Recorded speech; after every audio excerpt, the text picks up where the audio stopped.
దేవునికి స్తోత్రం.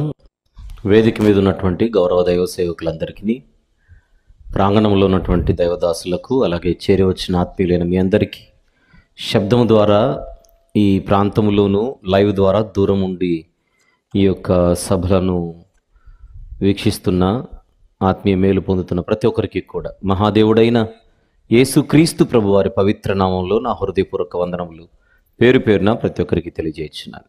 ప్రియులారా, ప్రార్థన చేసుకొని క్రీస్తు సువార్త మహాసభలుగా జరుగుతున్నటువంటి ఈ కూడికలలో చివరి రోజు ఈ దినాన ఈ వర్తమానంలోనికి మనం ప్రవేశిద్దాం.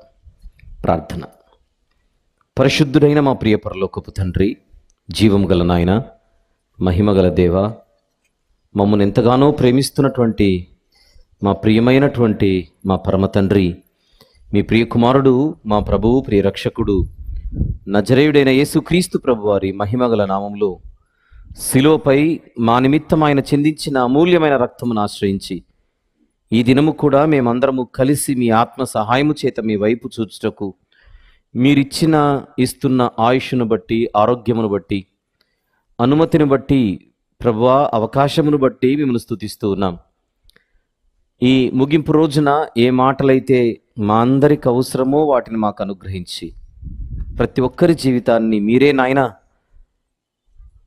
మరింత బలపరచమని, మెరుగుపరచమని, వినువారు మాత్రముగా ఎవరమూ మేము ఇక్కడ ఉండకుండా మీ మాటలు అనే ఔషధ మూలికలను సరైన పద్ధతిలో సద్వినియోగపరచుకున్నట్టుకు సహాయం చేయమని, భయముతో, భక్తితో, వినయ విధేయతలతో, శ్రద్ధాసక్తులతో ఈ మాటలు మేము ఆలకించుటకు, ఆలోచించుటకు, ధ్యానించుటకు ప్రభువా కృప చూపమని యేసు ప్రభు వారి మహోన్నతమైన నామములోనే ఈ ప్రార్థన మనవులు మీకే సమర్పించి వేడుకొనుచున్నాము తండ్రి. ఆమెన్. ప్రభునందు ప్రియులారా, ఈ సువార్త సభలలో చివరి రోజుకు దేవుడు మనలను విజయవంతంగా చేర్చడం జరిగినది. అందును బట్టి దేవునికే స్తోత్రం, ఆయనకే మహిమ. మనకున్నటువంటి ఈ సమయంలో గత 2 రోజులుగా మాట్లాడుకుంటున్నటువంటి కొన్ని ఆలోచనాత్మకమైనటువంటి విషయాలను మనము మరచిపోకుండా మరిన్ని సంగతులు మనము ఆలోచించుటకు అడుగులు ముందుకు వేద్దాం. గత 2 రోజులుగా ఈ భూమిపై ఉన్న ప్రతిదీ తాత్కాలికమని మనం నేర్చుకుంటున్నాం, ఆలోచిస్తున్నాం. సూర్యుని క్రింద ఉన్నటువంటి ప్రతిదీ తాత్కాలికమైనది, ఆవిరి వంటిది, పొగ వంటిది అని మనం మాట్లాడుకున్నాం. వాన రాకడా, ప్రాణము పోకడా ఎవరికి తెలుసు అని మాట్లాడే మనము నిష్ప్రయోజనమైన వాటిపై మనము రాత్రింబగళ్ళు మనసు పెట్టి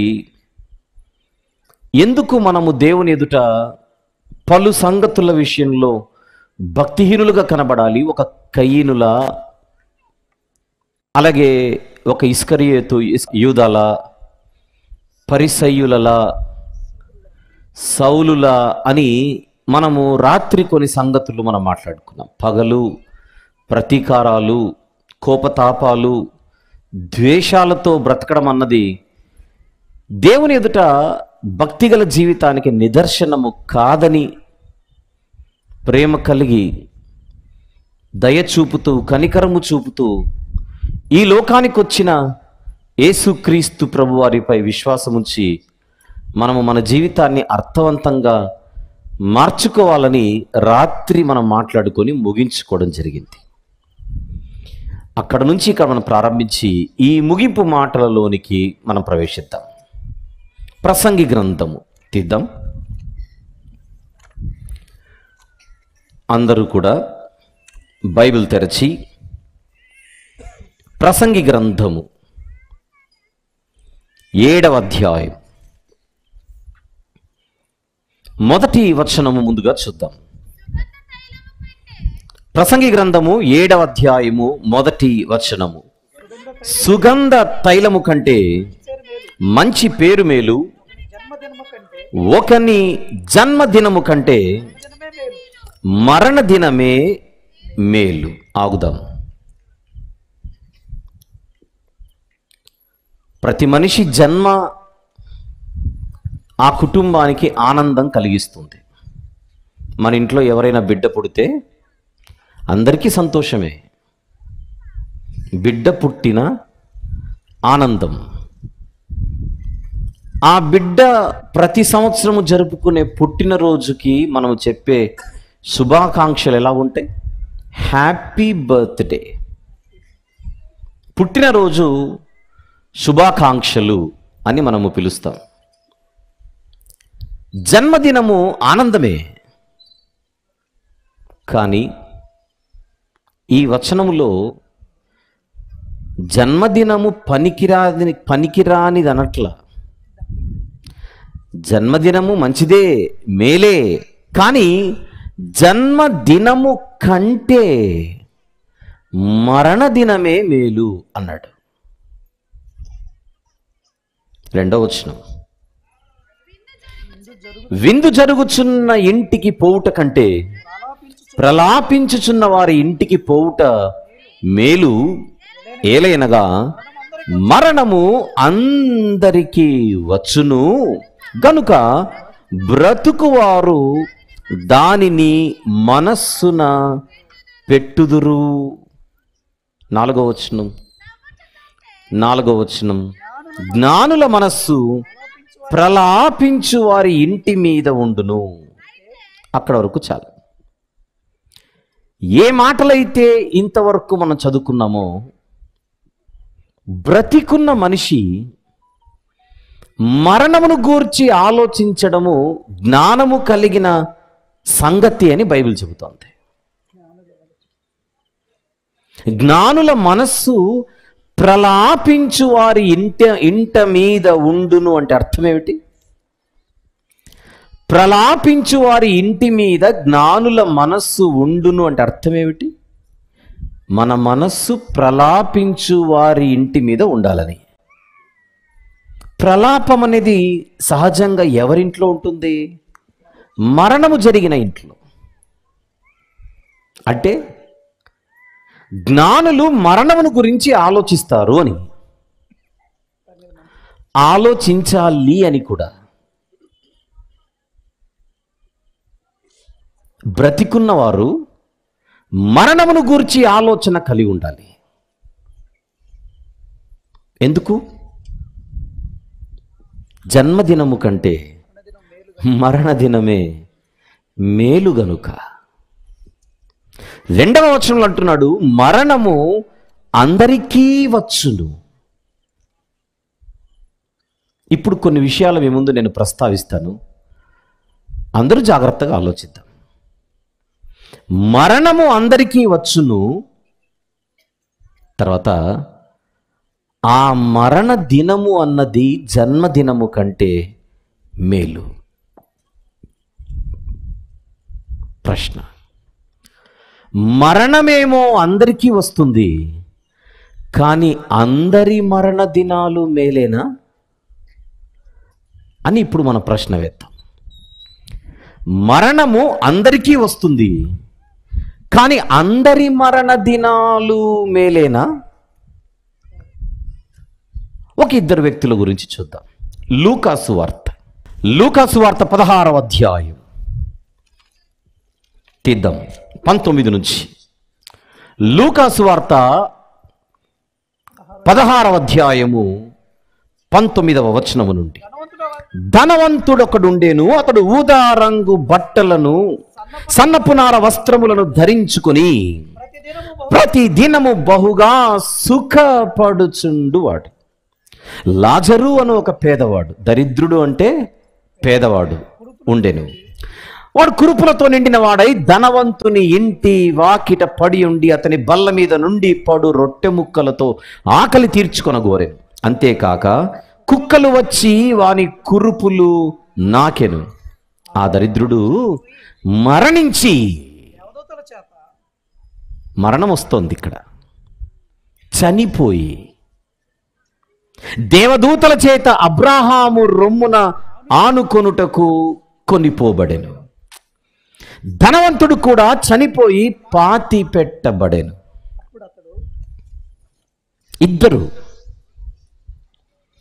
ఇద్దరూ మరణించారు.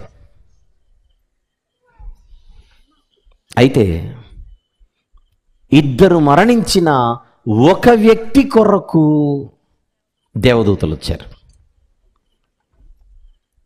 అబ్రహాము రొమ్మున ఆనుకొనుటకు ఒక వ్యక్తిని కొనిపోయారు. మరొక వ్యక్తి చనిపోయాడు. అతడు భూమి మీద బ్రతికినంత కాలము సుఖము సుఖము సుఖము అని బతికినవాడు.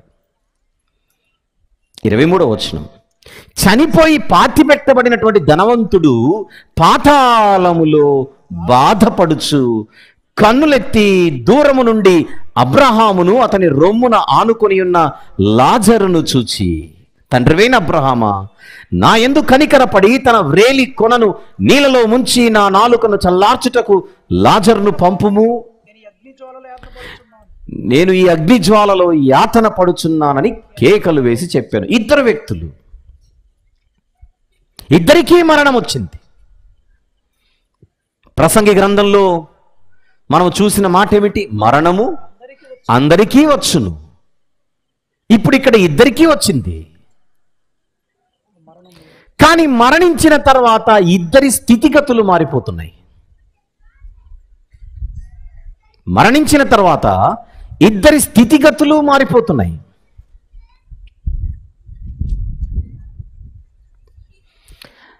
ఒక ఆయనేమో నెమ్మది పొందడానికి వెళ్ళిపోతున్నాడు, మరొక ఆయన యాతన పొందుటకు జారిపోయాడు.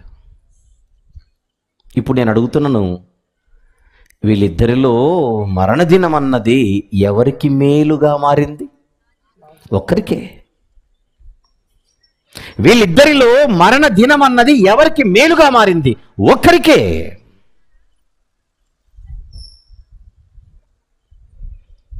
అయితే మరొకరు మాత్రం యాతన పడుటకు జారిపోయాడు. అడుగుతున్నాడు అబ్రహాము గారిని, అయ్యా, ఒక నీటి చుక్క కావాలి నాకు. ఒక లీటర్ నీళ్లు కాదు, ఒక నీటి చుక్క.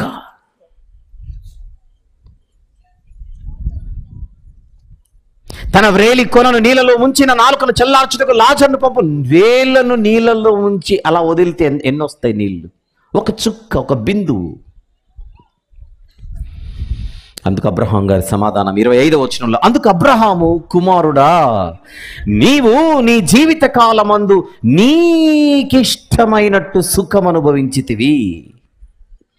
నువ్వు చేసిన తప్పేమిటి? నీ జీవిత కాలమందు నీకిష్టం వచ్చినట్టు బతికావు. లాజరు పుట్టాడు, జన్మ. నువ్వు పుట్టావు, జన్మ. లాజరు బతికాడు, నువ్వు బ్రతికావు. పుట్టుక, జీవితం, మరణం, ఈ మూడు అందరికీ సమానమే. కానీ జన్మకు మరణానికి మధ్య ఉన్న జీవితం ఏదైతే ఉందో, ఆ జీవితాన్ని ఒక ఆయన తనకిష్టమైనట్టుగా మలుచుకున్నాడు. నా ఇష్టం, నా ఇష్టం, నా ఇష్టం.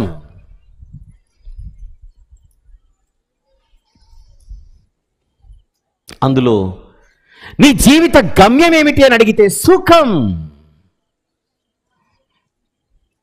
తిమోతి గారికి వ్రాసిన 2వ పత్రిక 3వ అధ్యాయం.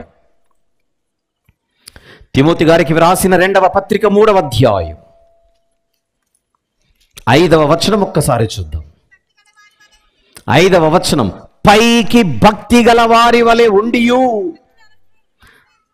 క్షమించండి, 4వ వచనంలో చివరి మాట చాలు. 4వ వచనంలో చివరి మాట చాలు. సుఖానుభవమును ఎక్కువగా ప్రేమించువారు. ఎవరికంటే? దేవుని కంటే అన్నది చూడండి ఒక్కసారి. 4వ వచనంలో చివరి మాట, దేవుని కంటే సుఖానుభవమును ఎక్కువగా ప్రేమించువారు.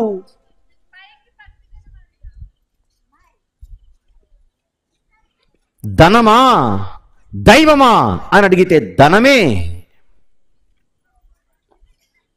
ఒక ధనవంతుడు తన జీవితంలో ఇలా అనుకుంటున్నాడట. ప్రభు చెప్పిన మాట లూకాసు వార్త 12లో, నా ప్రాణమా తినుము, త్రాగుము, సుఖించుము, సంతోషించుము, అనేక సంవత్సరాల కొరకు తరతరాలు బతికేంత ఆస్తిని నీ కొరకు నేను సమకూర్చాను, ఎంజాయ్. దానికి దేవుడు అన్న మాట ఏమిటి? లూకాసు వార్త 12వ అధ్యాయం, లూకాసు వార్త 12వ అధ్యాయం 16 నుంచి చూద్దాం. మరియు ఆయన వారితో ఈ ఉపమానము చెప్పెను, ఒక ధనవంతుని భూమి సమృద్ధిగా పండెను. అప్పుడు అతడు, నా పంట సమకూర్చుకున్నటకు నాకు స్థలము చాలదు గనుక నేనేమి చేతునని తనలో తాను ఆలోచించుకుని నేను ఇలాగూ చేతును. 18వ వచనం, నా కొట్లు విప్పి, కొట్లు నావి, వాటికంటే గొప్ప వాటిని కట్టించి అందులో నా ధాన్యం అంతటిని, ధాన్యం ఎవరిది? నాది, నా ఆస్తిని సమకూర్చుకొని, ఆస్తి ఎవరిది? నాది, కొట్లు నావి, ధాన్యము నాది, ఆస్తి నాది, కనుక నా ప్రాణముతో ఇలాగ చెప్పుకుందును, ప్రాణమా అనేక సంవత్సరములకు విస్తారమైన ఆస్తి నీకు సమకూర్చబడి ఉన్నది, సుఖించు, తినుము, త్రాగుము, సంతోషించుమని చెప్పుకొందుననుకొనెను. అయితే దేవుడు ఆ మనిషిని చూసి వెరీ గుడ్ అన్నాడా, వెర్రోడా అన్నాడా? వెర్రివాడవు, ఈ రాత్రే నీకు చివరి రాత్రి. నీవు సంపాదించినవి లేదా నీవు సిద్ధపరిచినవి ఎవనివి అవుతాయని అడుగుతున్నాడు దేవుడు. వీటికేనా నువ్వు తప్పించింది? వీటి కొరకేనా నువ్వు ఆలోచించింది? వీటి కొరకేనా నువ్వు బ్రతికింది? తాత్కాలికమైన జీవితం, తాత్కాలికమైన సుఖం, పుట్టించిన వారిని పట్టించుకోకుండా బతికిన జీవితం నీది. ఎందుకు పుట్టించాడు? సృష్టికర్త అయిన దేవుడు ఎందుకు పుట్టించాడు? ఎవరి కొరకు బ్రతకాలి? ఎవరి మహిమ కొరకు బ్రతకాలి? యెషయా గ్రంథం 43లో ఉన్న ఒక మాటను జాగ్రత్తగా చూద్దాం. యెషయా గ్రంథము 43వ అధ్యాయము 7వ వచనం ఒక్కసారి చూద్దాం. యెషయా గ్రంథము 43వ అధ్యాయము 7వ వచనము, నా మహిమ నిమిత్తము, దేవుడు అంటున్నాడు, నా మహిమ నిమిత్తము నేను మానవులను సృజించి తిని. ఎందుకు పుట్టాడు మనిషి? దేవుని మహిమ కొరకు పుట్టాడు, దేవునిని మహిమపరచుటకు పుట్టాడు. భోజనము చేసినను, పానము చేసినను, మరేమి చేసినను దేవునిని మహిమపరచుటకే మనిషి భూమి మీద బ్రతకాలి. ప్రకటన గ్రంథం 4వ అధ్యాయం, ప్రకటన గ్రంథము 4వ అధ్యాయం 10 నుండి 11 వచనములు కలిసి ఉంటాయి. తెలుగు బైబిల్లో చూద్దాం. ఆ 24 పెద్దలు సింహాసనమునందు ఆసీనుడయుండు వాని ఎదుట సాగిలపడి యుగ యుగములు జీవించుచున్న వానికి నమస్కారము చేయుచు, ప్రభువా మా దేవా, నీవు సమస్తమును సృష్టించితివి, నీ చిత్తమును బట్టి అవి ఉండెను, దానిని బట్టి ఏ సృష్టింపబడెను గనుక నీవే మహిమ, ఘనత, ప్రభావములు పొందనర్హుడవని చెప్పుచు తమ కిరీటములు నా సింహాసనం ఎదుట వేసిరి. సృష్టింపబడిన ప్రతి ఒక్కరూ దేవునిని మహిమపరుస్తూ బ్రతకడానికే భూమి మీద బతుకుతున్నారు, బతకాలి. అది ఎరుగని ఒక ధనవంతుడు చరిత్రలో, ప్రభు చెప్పిన మాటల్లో, ప్రభు చెప్పిన బోధలో 2 మనుషులు. సుఖానికి అలవాటు పడినవాడు ఒకడు, దారిద్ర్యంలో అల్లాడిపోతున్నా భక్తిని విడవకుండా దైవాన్నే నమ్ముకొని బతికిన మరొక పేదవాడు. ధనాన్ని నమ్ముకున్నవాడు ఒకడు, దైవాన్ని నమ్ముకున్నవాడు మరొకడు. ఒక ఆయన చనిపోతే దూతలే దిగొచ్చారు. భూమి మీద పేదవాడు, కానీ ఆయన మరణం ఎంతో గొప్పదే. భూమి మీద పేదవానిగా ఉన్నటువంటి ఒక ఆయన మరణిస్తే, భక్తి కలిగి మరణిస్తే పరలోకము నుండి దూతలే బయలుదేరారు. దేవునికి చోటు లేకుండా బతికిన వాడు మరణిస్తే ఊర్లో ఉన్నోళ్ళు మాత్రమే బయలుదేరారు. భక్తి లేకుండా మరణిస్తే మన ఊర్లో ఉన్న వాళ్ళు రావచ్చు, పక్కూర్లో ఉన్న వాళ్ళు రావచ్చు, బంధువులు రావచ్చు, దూరాన ఉన్నవారు రావచ్చు, పరలోకము నుండి ఎవ్వరు రారు. ఈ పేదవాడు మరణించినప్పుడు ఎంతమంది భూమి మీద వచ్చారో మనకు తెలియదు, కానీ దేవుడైతే పరలోకము నుండి దూతల్నే పంపాడు. ఆహ్వానం పలకండి, నా భక్తుడు మరణించాడని. భక్తుల మరణము దేవుని దృష్టికి విలువైనది. కీర్తనల గ్రంథములోని 116వ కీర్తన, కీర్తనల గ్రంథములోని 116వ కీర్తన 15వ వచనము చూద్దాం. యెహోవా భక్తుల మరణము ఆయన దృష్టికి విలువగలది. నమ్ముదాం ఈ మాట. యెహోవా భక్తుల మరణము ఆయన దృష్టికి విలువగలది. అంటే మరణము అందరికీ వచ్చునన్నాడు ప్రసంగి గ్రంథంలో. కానీ అందరి మరణము దేవుని దృష్టికి విలువ కలిగినది కాదు. ఎవరి మరణము విలువగలది? వాక్య ప్రకారంగా ఎవరి మరణము దేవుని దృష్టిలో విలువైనది? ఆయన యందు భయభక్తులు కలిగి మరణించిన వారి మరణమే ఆయన దృష్టికి విలువగలది. వారి కొరకు మాత్రమే పరలోక సైన్యము కదిలుస్తుంది. మనకంటే ముందు మరణించినటువంటి భక్తుల గుంపులో చేర్చడానికి, అబ్రహాము గారి రొమ్మున సేదతీరడానికి, నెమ్మది పొందడానికి, తాత్కాలికంగా కొద్ది కాలము దారిద్ర్యములో, పేదరికములో, అనారోగ్యంతో అల్లాడిపోయినటువంటి ఒక భక్తుడు మరణించిన తర్వాత యుగయుగాలు సుఖించుటకు, నెమ్మది పొందుటకు భక్తుల గుంపులో చేర్చబడ్డాడు. లాజరు గారి జన్మదినము కంటే ఆయన మరణ దినమే మేలుగా కనబడుతుంది. ఈ భూమి మీద దేవుని యందు భయభక్తులు కలిగి జీవిస్తే మనకి ఈ భూమి మీద సుఖం ఉంటుంది, ఈ భూమి మీద విలాసాలు ఉంటాయి, ఈ భూమి మీద ఎన్నో మనకు కలిసి వస్తాయి అనే ఆలోచనలతో ఉంటే లాజరు గారి జీవితం ఈరోజు మనతో మాట్లాడుతోంది. ఈ భూమి మీద ఆయన పేదవాడు, ఆరోగ్యం కూడా పెద్దగా ఏమి సరిగలేదు, తినడానికి తిండి కూడా సరిగలేదు, అయినా కూడా భక్తిని విడవలేదు. కొద్ది రోజులు కష్టపడ్డాడు లేదా ఇబ్బంది పడ్డాడు. ఏం నేర్పిస్తుంది ఆయన జీవితం ఈ రాత్రి? మనకు కూడా ఉంటాయి, కానీ గుర్తుపెట్టుకోవాలి, కాలము చాలా చిన్నది. మన జీవిత కాలము చిన్నదైనప్పుడు కష్టాలు కూడా కొద్ది కాలమే ఉంటాయి. యుగయుగాలు నిత్య సంతోషములో మనం పాలిభాగస్తులయ్యే ఒక గొప్ప అద్భుతమైనటువంటి భవిష్యత్తు మన కొరకు ఎదురు చూస్తుంది. మనకు తెలిసిన మహాభక్తుడు యోబు గారు బాగా సుఖాన్ని లేదా బాగా అద్భుతమైనటువంటి జీవితాన్ని అనుభవించిన వాడే రాత్రికి రాత్రి అన్నీ కోల్పోయాడు. ఆరోగ్యం కోల్పోయాడు, భక్తిని కోల్పోలేదు. అన్నిటినీ కోల్పోయాడు, భక్తిని కోల్పోలేదు. ఒకరోజు ఆయన ఏమంటున్నాడు చూద్దాం. యోబు గ్రంథము 19వ అధ్యాయం, యోబు గ్రంథము 19వ అధ్యాయం 25వ వచనము ముందుగా చూద్దాం జాగ్రత్తగా.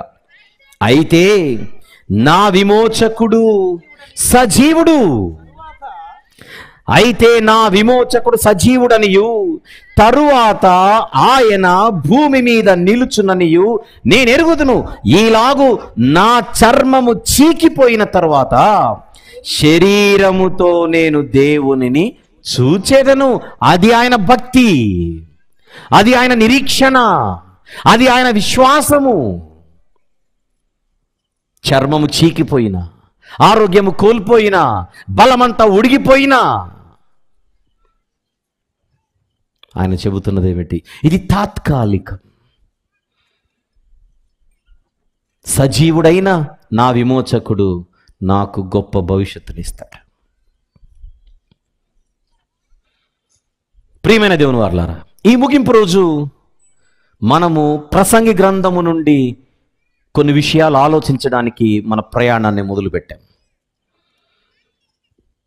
మరణ దినమే మేలు అనే మాట చూడగానే అందరి మరణము మేలా అనే ప్రశ్న వేస్తే ఇదే బైబిల్ గ్రంథమందు ఇద్దరి మరణాలు మనతో మాట్లాడుతున్నాయి. ఒకరి మరణం భక్తునిది, మరొకరిది భక్తిహీనునిది. భక్తుడు మరణిస్తే ఒక భవిష్యత్తు, భక్తిహీనుడు మరణిస్తే మరొక భవిష్యత్తు. ఎవరి మరణ దినము మేలో మనకు అర్థం అవ్వట్లేదు. ఈ రాత్రి ఎలాంటి ముగింపు ఈ జీవితంలో మనం కోరుకుందాం. తాత్కాలికమైన వాటి కొరకు ప్రాకులాడి శాశ్వతముగా మన కొరకు దేవుడు సిద్ధపరిచిన నిత్య ఆనందకరమైనటువంటి ఒక స్థితిని మనము పొందుకుందామా, పోగొట్టుకుందామా? లేదు, అవమానాలు, ఇబ్బందులు, కష్టాలు, ఇరుకులు, సమస్యలు, వ్యాధులు, పేదరికం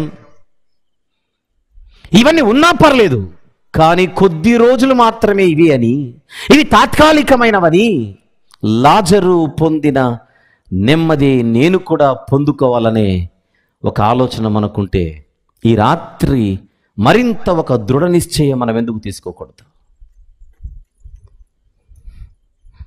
ఇంకా చాలా సంగతులు మాట్లాడుకుందాం. ముందుగా ఈ పాట చూసి లైట్స్ ఆఫ్ చేస్తారు. ఒక చక్కని ఆలోచనాత్మకమైన ఇంతవరకు మనం మాట్లాడుకున్న విషయాలు ఒక పాట రూపంలో చూసి మరింత చక్కగా వాస్తవాలను మనం ఆలోచిద్దాం. తర్వాత ఇంకా అనేకమైన సంగతులు మాట్లాడుకుందాం. సుఖం కోసం దేవునిని పక్కన పెట్టినవాడు ధనవంతుడు. బాధలలో కూడా దేవునిని నిందించక భక్తిగా బ్రతికినవాడే లాజరు.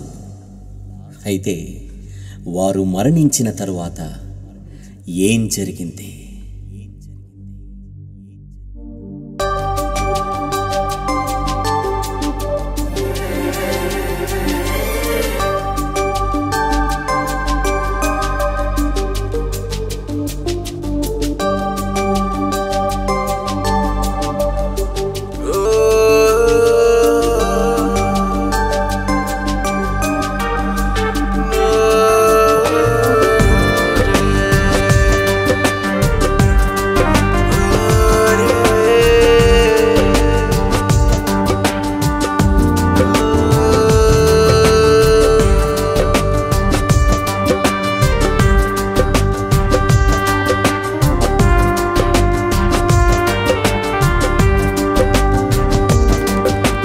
సుఖానికే అలవాటైన వాడే ధనవంతుడే, దారిద్ర్యంలో అల్లాడిపోయిన వాడే లాజరే. సుఖానికే అలవాటైన వాడే ధనవంతుడే, దారిద్ర్యంలో అల్లాడిపోయిన వాడే లాజరే. విలాసమే తన బ్రతుకై, సుఖమే తన జీవితమై, ధనాన్ని నమ్మిన వాడే ధనవంతుడే. విషాదమే తన బ్రతుకై, రోగమే జీవితమై, దైవాన్ని నమ్మిన వాడే లాజరే. సుఖానికే అలవాటైన వాడే ధనవంతుడే, దారిద్ర్యంలో అల్లాడిపోయిన వాడే లాజరే. సుఖానికే అలవాటైన వాడే ధనవంతుడే, దారిద్ర్యంలో అల్లాడిపోయిన వాడే లాజరే.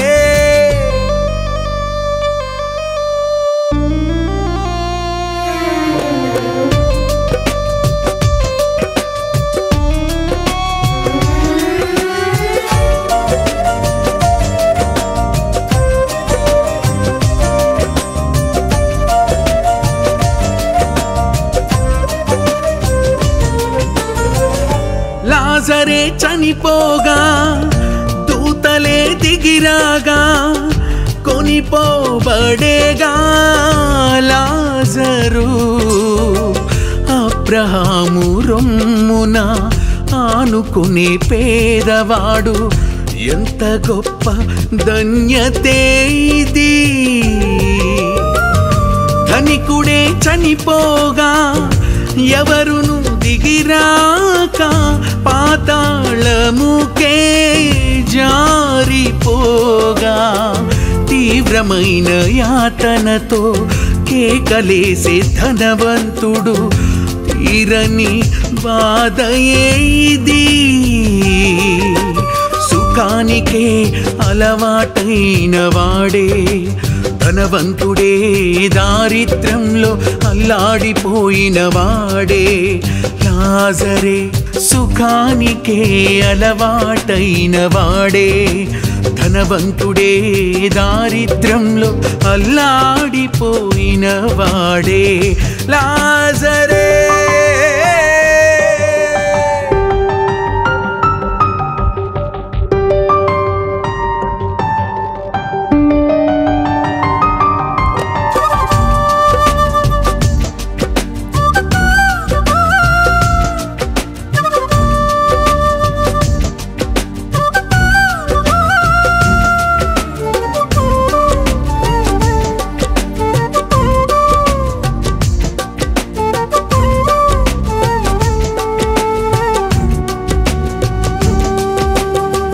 తండ్రి తన ఇష్టాన్నే తన దాసుల ద్వారా ముందుగా బోధించిన నరులకే మారక తమ ఇష్టాన్నే నెరవేర్చే ఎవరికైనా తప్పదు ఈ శిక్షే మరి. బాధలే నీవైనా కాలమే చిన్నదిగా ఓపికే నీదైతే లాజరులా దూతలే దిగి వచ్చి భక్తులున్న చోటికే కొనిపోయెదరు నిన్నే.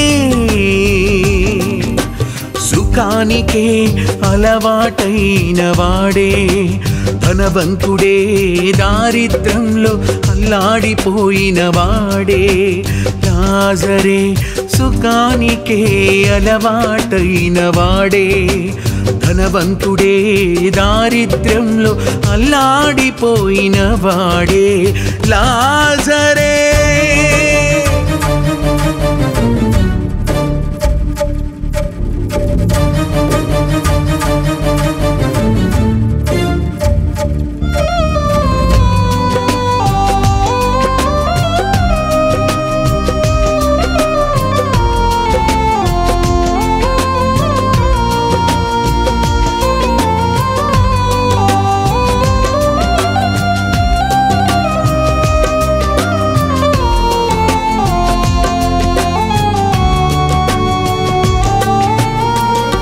యోబులా ఎందరో భక్తులు అందరూ కష్టాలు అనుభవించిన లోకములో దేవునినే వదలక విశ్వాసము గలవారై సహనమే చూపించిరి.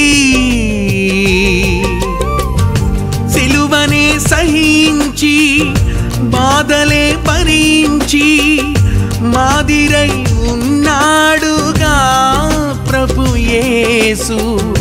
ఉన్నది తన బాటయే ఈరోజు మన ముందు నడిచితే పరలోకమే. సుఖానికే అలవాటైన వాడే ధనవంతుడే దారిద్ర్యంలో అల్లాడిపోయిన వాడే లాజరే. సుఖానికే అలవాటైన వాడే ధనవంతుడే దారిద్ర్యంలో అల్లాడిపోయిన వాడే లాజరే. విలాసమే తన బ్రతుకై సుఖమే తన జీవితమై ధనాన్ని నమ్మిన వాడే ధనవంతుడే. ఓ విషాదమే తన బ్రతుకై రోగమే జీవితమై దైవాన్ని నమ్మిన వాడే లాజరే.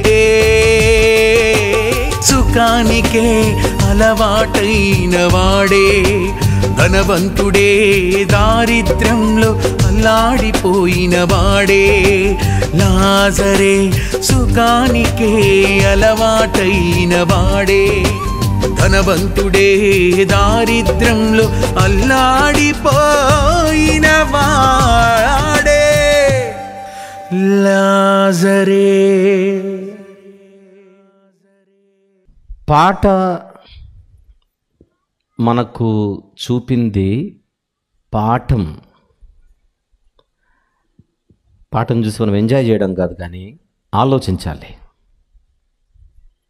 ఇద్దరు వ్యక్తులు, ఇద్దరికీ మరణం వచ్చింది, కానీ ఒకరి మరణం ఒకరిని ఒక ఉన్నతమైన స్థితికి, అద్భుతమైన స్థితికి, మహిమగల స్థితికి తీసుకొని వెళుతుంటే మరొకరిది వర్ణించలేనంత భయంకరమైన యాతనలోనికి జారిపోయేలా చేసింది.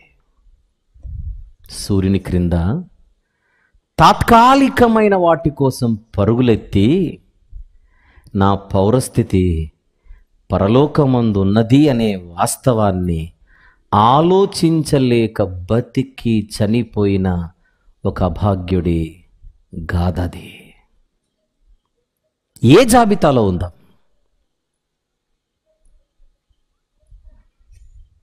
మొదటి వర్తమానంలో సేవకులు గుర్తు చేసిన ఒక సందర్భాన్ని ఒకసారి జ్ఞాపకం చేసుకుందాం. యోహాను సువార్త 11వ అధ్యాయం. ఈ అధ్యాయంలో మరొక ఆయన చనిపోయాడు. ఆయన పేరు కూడా లాజరే. యోహాను సువార్త 11వ అధ్యాయంలో ఒక చక్కని భక్తుడు చనిపోయాడు. భక్తుడు చనిపోయినా ఆ కుటుంబీకులకు బాధేగా ఉంటుందిగా. ఎడబాటు ఎవరికైనా ఇబ్బందిని, బాధను కలుగజేస్తుంది. చనిపోయిన లాజరు గారి సహోదరి మార్తా గారు యేసుక్రీస్తు ప్రభుతో మాట్లాడుచు ఆవిడేమంటుందో ఒక్కసారి చూద్దాం. 21వ వచనము 11వ అధ్యాయం యోహాను సువార్త. మార్తా అంటే కుటుంబీకురాలు, చనిపోయిన వ్యక్తి యొక్క కుటుంబీకురాలు. యేసు ప్రభుతో, ప్రభువా నీవిక్కడ ఉండిన ఎడల నా సహోదరుడు చావకుండును అంటే బతికే ఉండేవాడు. 23వ వచనంలో ప్రభు అంటున్న మాట, అమ్మా నీ సహోదరుడు మరలా లేచును. దానికి ఆవిడ ఆయనతో అంత్యదినమున పునరుత్థానమందు లేచునని ఎరుగుదును. అందుకు ప్రభు, పునరుత్థానమును జీవమును నేనే, నాయందు విశ్వాసముంచువాడు చనిపోయినను బ్రతుకును. ఒక సహోదరిగా, కుటుంబీకురాలిగా నీకు బాధ ఉండడం, అది నాకు అర్థమైంది, అది నేను అర్థం చేసుకోగలను. కానీ బాధ అనేది నీకు ఒకవైపు ఉంది, కానీ మరొక వైపు నువ్వు ఖచ్చితంగా జ్ఞాపకం ఉంచుకోవలసిన ఒక ప్రాముఖ్యమైన సంగతి ఏమిటిది? నా యందు విశ్వాసం ఉంచువాడు చనిపోయినను బ్రతుకును. ఎవరికి మెసేజ్? ఎవరికి సందేశం? భక్తులున్న ఒక ఫ్యామిలీకి.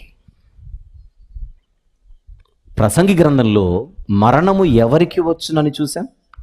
అందరికీ. అందరూ అంటే భక్తులు, భక్తిహీనులు. కానీ భక్తులు మరణిస్తే మరణించిన వారి యొక్క కుటుంబాలకు ప్రభువే నేరుగా ఇస్తున్న ఒక సందేశం ఏమిటది? నా యందు విశ్వాసం ఉంచువాడు చనిపోయినను బ్రతుకును, బ్రతికి నా యందు విశ్వాసం ఉంచు ప్రతివాడు ఎన్నటికీ చనిపోడు.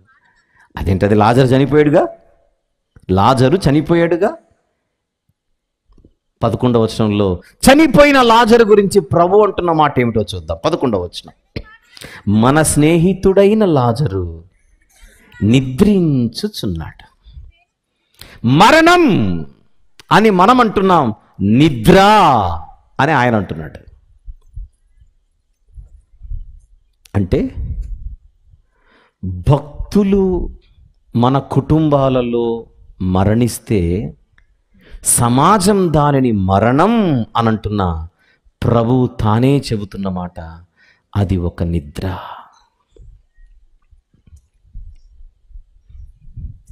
మన స్నేహితుడైన లాజరు నిద్రించుచున్నాడు, అతనిని మేలుకొలప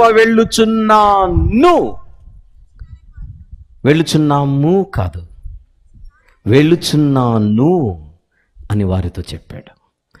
నిద్రపోయే వ్యక్తిని ప్రభువే ఎందుకు లేపాలి? మార్త గారు లేపొచ్చుగా. నిద్రపోయే వ్యక్తిని యేసు ప్రభువే ఎందుకు లేపాలి? మరియా గారు లేపొచ్చుగా. ఇది అందరూ లేపే నిద్ర కాదు, ఆయన మాత్రమే లేపగలిగే నిద్ర. తెలుసా, నిద్రల్లో రకాలుంటాయి. ఒక దాని పేరు కోడి నిద్ర.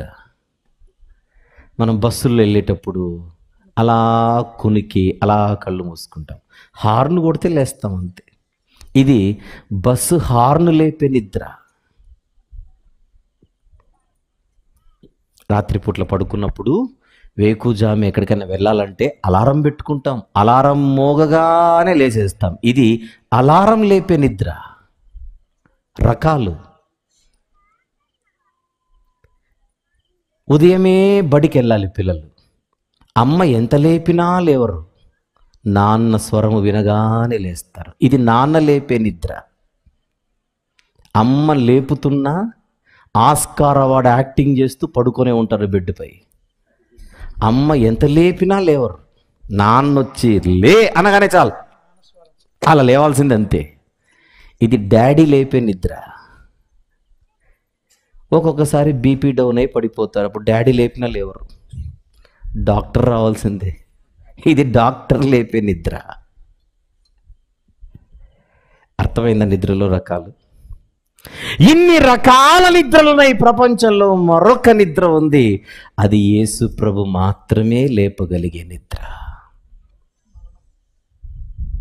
మన స్నేహితుడైన లాజరు నిద్రించుచున్నాడు, తనను మేల్కొల్పుటకు నేను వెళ్ళుచున్నాను.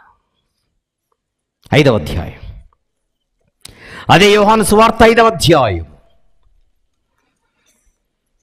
28, 29 2 వచనములు చూద్దాం. 28, 29. దీనికి ఆశ్చర్యపడకుడి, ఒక కాలము వచ్చుచున్నది, ఆ కాలమున సమాధులలో ఉన్న వారందరూ, నెక్స్ట్ మాట, ఆయన శబ్దము విని.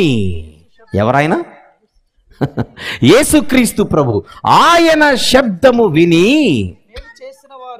సమాధులలో ఉన్నవారు బయటికి వచ్చెదరు. అంటే ఇప్పుడు సమాధుల్లో ఏం చేస్తున్నారు? నిద్ర. ఆ నిద్ర నుండి వారు బయటికి రావాలంటే ఆయన శబ్దము వినపడాలి. మేలు చేసిన వారు జీవ పునరుత్థానమునకును, కీడు చేసిన వారు తీర్పు పునరుత్థానమునకు బయటికి వచ్చెదరు. జీవ పునరుత్థానం ఎవరికి? భక్తులకు. తీర్పు పునరుత్థానం ఎవరికి? భక్తిహీనులకు. అంటే భక్తికి ఉండే శక్తి ఏమిటి? మరణించిన ఒక గొప్ప భవిష్యత్తును తెచ్చిపెట్టగలిగే శక్తి. అమ్మా మార్తా, నువ్వు బాధపడకో, నా యందు విశ్వాసముంచువాడు చనిపోయినను బ్రతుకును. తెస్సలోనిక మొదటి పత్రిక, తెస్సలోనికైలకు వ్రాసిన మొదటి పత్రిక 4వ అధ్యాయం. తెస్సలోనిక మొదటి పత్రిక 4వ అధ్యాయం 13వ వచనము చూద్దాం. సహోదరులారా, నిరీక్షణ లేని ఇతరుల వలె మీరు దుఃఖపడకుండు నిమిత్తం. అలానే ఉందా? అలానే ఉందా? నిరీక్షణ లేని ఇతరుల వలె మీరు దుఃఖపడకుండా నిమిత్తము, మళ్ళీ అదే మాట, నిద్రించుచున్న వారిని గూర్చి మీకు తెలియకుండుట మాకిష్టము లేదు. నిద్ర ప్రభు చెప్పిన మాటే పౌలు గారు వాడుతున్నాడు. ప్రభు నేర్పిన మాటే పౌలు గారు మాట్లాడుతున్నాడు. ఇక్కడ తాత్కాలికమైన ఎడబాటు. మన కుటుంబాలలో భక్తులు గనుక ఈ లోకాన్ని విడిచి వెళ్ళిపోతే బైబిల్ అంటోంది అది తాత్కాలికమైన ఎడబాటు. ఒకవైపు నీకు బాధ ఉండొచ్చు, కానీ మరొక వైపు మనం గుర్తుపెట్టుకోవలసింది 16వ వచనం, ఆర్భాటముతోను ప్రధాన దూత శబ్దముతోను దేవుని బూరతోను పరలోకము నుండి ప్రభువు దిగివచ్చును, క్రీస్తు నందుండి మృతులైన వారు మొదట లేతురు. ఎవరి యందుండి మరణించిన వారు? క్రీస్తు నందుండి మృతులైన వారు. ఆ మీదట సజీవులమై నిలిచియుండు మనము వారితో కూడా ఏకముగా ప్రభువును ఎదుర్కొనుటకు ఆకాశ మండలమునకు మేఘముల మీద కొనిపోబడదుము, కాగా మనము సదాకాలము ప్రభువుతో కూడా ఉందుము. కాబట్టి మీరు ఈ మాటల చేత ఒకరినొకడు ఆదరించుకోవాలి.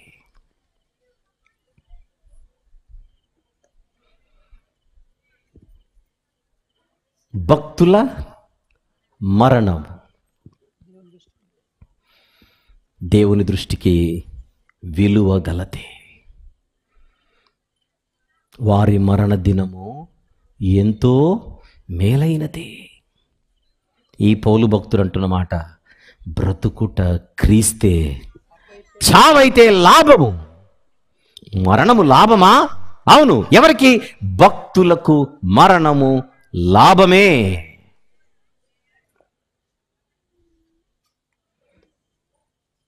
ఒక అద్భుతమైన సంగతి చెప్పనా? ఎవరైనా మన దగ్గరకు వచ్చి ఈ ఇల్లు మీదే అన్నాడు అనుకోండి, పండగే. ఈ ల్యాండ్ నీదే అన్నాడు అనుకోండి, పండగే. ఈ కారు నీదే అన్నాడు అనుకోండి, పండుగే. ఈ వాచ్ నీదే, ఈ మొబైల్ నీదే, ఈ ఇల్లు నీదే, ఈ పొలము నీదే, ఈ ఆస్తి నీదే, ఈ డబ్బు నీదే. వాక్యంలో దేవుడు ఏం రాయిస్తున్నాడో చూద్దాం. కొరింథీయులకు వ్రాసిన మొదటి పత్రిక 3వ అధ్యాయం. కొరింథీయులకు వ్రాసిన మొదటి పత్రిక 3వ అధ్యాయం 22వ వచనము జాగ్రత్తగా చూద్దాం. 22. పౌలైనను అపొల్లో అయినను కేఫా అయినను లోకమైనను జీవమైనను, ఇప్పుడు ఈ పదం అండర్లైన్ చేయండి, మరణమైనను ప్రస్తుతమందు ఉన్నవైనను రాబోవు సమస్తమును మీవే. ఇప్పుడు పౌలు మీవాడే, బాగుంది. అపొల్లో మీవాడే, బాగుంది. కేఫా మీవాడే, బాగుంది. లోకము మీదే, బాగానే ఉంది. జీవము మీదే, బాగా ఉంది. ప్రస్తుతం ఉన్నవి మీవే, బాగుంది. రాబోవున్నవి మీవే, బాగుంది. ఆ మధ్యలో ఒక పదం ఉంది చూడండి, అండర్లైన్ చేయమన్నాను ఇందాక. మరణము మీదే అన్నాడు. మరణము మనదేమిటి? ఈ పొలము నీదే అన్నట్టు చెప్పాడు, మరణం మీదే అని. ఈ పొలము మీదే అంటే వందనాలండి, మీరు చాలా గొప్పోళ్ళు, చాలా చాలా వందనాలని చెప్తాం. ఈ ఇల్లు మీదే, ఆస్తి. ఈ పొలము మీదే, ఆస్తి. ఈ వాహనము మీదే, ఆస్తి. ఈ మరణము మీదే, ఆస్తిగానే ఉందది. విందాం అసలు నిజం.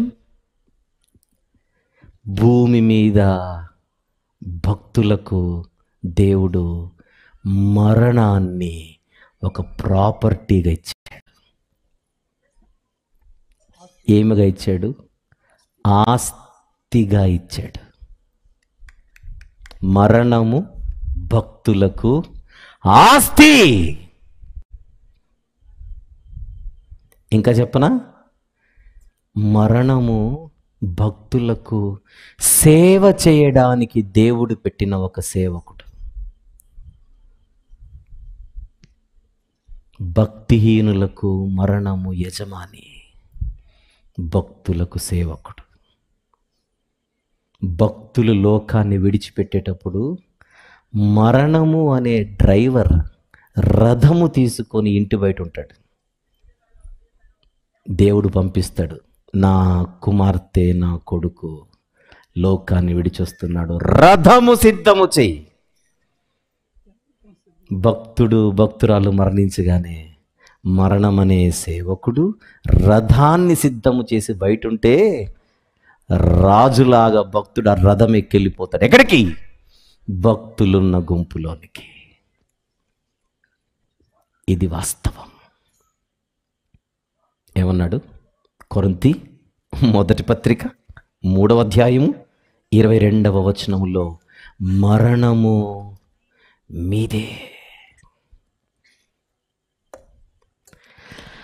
మరణమే గనుక లేకపోతే మట్టిలోకమే దిక్కు, మరణమే ఉంటే మహిమలోకంకు మనం వెళ్ళిపోవచ్చు.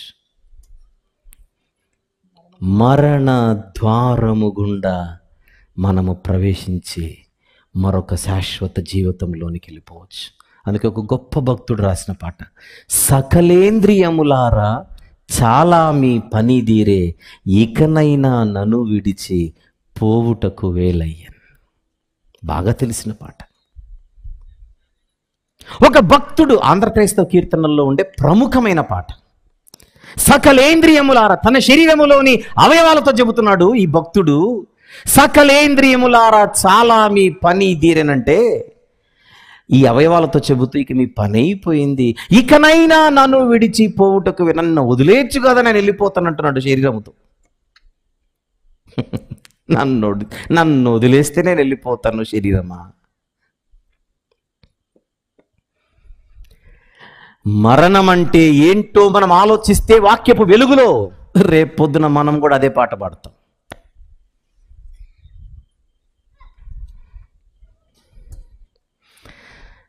బతికున్నవాడు ప్రభు దగ్గరకు వచ్చి ప్రభునందు బ్రతికితే క్రీస్తు నందు మృతులైన వారు ధన్యులు, వారు తిరిగి లేచెదరు.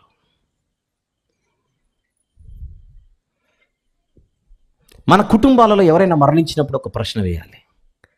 మరణించిన నా కుటుంబ సభ్యుడు లేదా మరణించిన నా కుటుంబ సభ్యురాలు యేసు ప్రభును రక్షకునిగా అంగీకరించిన వ్యక్తా కాదా అని అందరూ ప్రశ్న వేయాలి. వేస్తే ఒకవేళ మరణించిన మా ఇంటి సభ్యుడు, మరణించిన మా ఇంటి సభ్యురాలు క్రీస్తునందు విశ్వాసం ఉంచిన వ్యక్తి అనేది కన్ఫామ్ అయితే ఒక్కసారి పేతురు భక్తుడు చెబుతున్న మాట ఏంటో చూద్దాం. మొదటి పత్రిక, పేతురు గారు వ్రాసిన మొదటి పత్రిక 2వ అధ్యాయం 4వ వచనం చూద్దాం. మనుషుల చేత విసర్జింపబడినను, పేతురు గారి మొదటి పత్రిక 2వ అధ్యాయము 4వ వచనం, మనుషుల చేత విసర్జింపబడినను దేవుని దృష్టికి ఏర్పరచబడినది. Number 1 అమూల్యమైనది, number 2 సజీవమైనది. 3 లక్షణాలు. ఎవరి గురించిది? రాయి అన్నాడు. ఎవరా రాయి? ప్రభువు, రాయియగు ప్రభువు. ఎవరా ప్రభు? యేసుక్రీస్తు ప్రభు. యేసుక్రీస్తు ప్రభును ఒక రాయితో పోలుస్తూ ఆ రాయిని 3 పదాలతో వర్ణిస్తున్నాడు. 1 ఏర్పరచబడిన రాయి, నంబర్ 2 అమూల్యమైన రాయి, నంబర్ 3 సజీవమైన రాయి. ఆ రాయి యొద్దకు వచ్చిన వారై యేసుక్రీస్తు ద్వారా దేవునికి అనుకూలములగు ఆత్మ సంబంధమైన బలులు అర్పించుటకు పరిశుద్ధ యాజకులుగా ఉండినట్లు మీరును, ఎవరైతే రాయి యొద్దకు వచ్చారో మీరును సజీవమైన రాళ్ల వలె నుండి ఆత్మ సంబంధమైన మందిరముగా కట్టబడుచున్నారు. బతికున్న భక్తుల గురించి అంటున్నాడు అన్నమాట. భూమి మీద ఉన్న మనందరము రాళ్లమే పోలిక, కానీ ప్రభు దగ్గరకు వస్తే మనందరము సజీవమైన రాళ్ళుగా మారిపోతాం. అంటే దాని అర్థం ఏమిటి? ఆయన దగ్గరకు రాకపోతే జీవము లేని నిర్జీవమైన రాళ్ళుగా ఉండిపోతాం. ఇక్కడ బల్బు వెలుగుతోందా? కారణం, ఆ బల్బులోనికి ఒక శక్తి ప్రవహిస్తోంది. అది శక్తి ప్రవహించే దానికి కనెక్ట్ అయి ఉంది, అందుకే వెలుగుతోంది.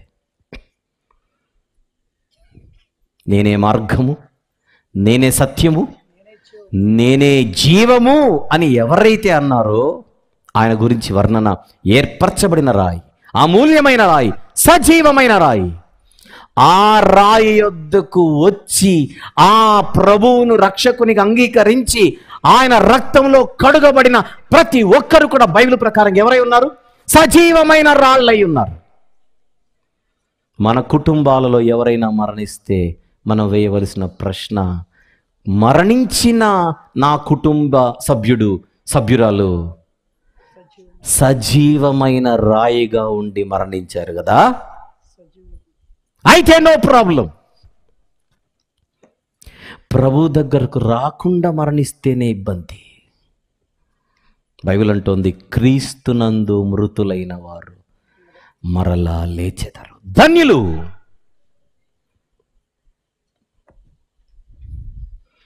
మనకంటే ముందు ఎందరో, హెబ్రీ పత్రిక 11వ అధ్యాయం చదివితే విశ్వాస వీరులు, వాళ్ళందరూ మరణించిన వారే. వారి పేరు విశ్వాస వీరులు. ఎవరి యందు విశ్వాసం ఉంచి మరణించారు? విశ్వాసమునకు కర్తయు దాన్ని కొనసాగించువాడైన యేసుక్రీస్తు ప్రభునందు విశ్వాసముంచి మరణించిన వారు వాళ్ళందరూ. చెప్పండి, అబ్రహాము గారు ఇప్పుడు సజీవుడిగా లేడా? ఇస్సాకు గారు సజీవుడిగా లేడా? యాకోబు గారు సజీవుడిగా లేడా? శారమ్మ గారు సజీవురాలిగా లేదా? మోషే గారు సజీవుడిగా లేడా? దావీదు గారు సజీవుడిగా లేడా? ఈ విశ్వాస వీరులందరూ సజీవులై లేరా అని అడుగుతున్నాను ఈ రాత్రి. ఒకవేళ వాళ్ళందరూ సజీవులుగా ఉన్నారు, నెమ్మది పొందుతూ ఉన్నారు, అద్భుతమైన స్థలంలో ఉన్నారు అనేది మన విశ్వాసం అయితే, అలాగైతే మన కుటుంబాలలో కూడా మరణించిన విశ్వాసులు, మరణించిన భక్తులు ఆ భక్తులతోనే ఉన్నారు. మనమెందుకు చింతించాలి? నిరీక్షణ లేని ఇతరుల వలె మనమెందుకు దుఃఖపడాలి?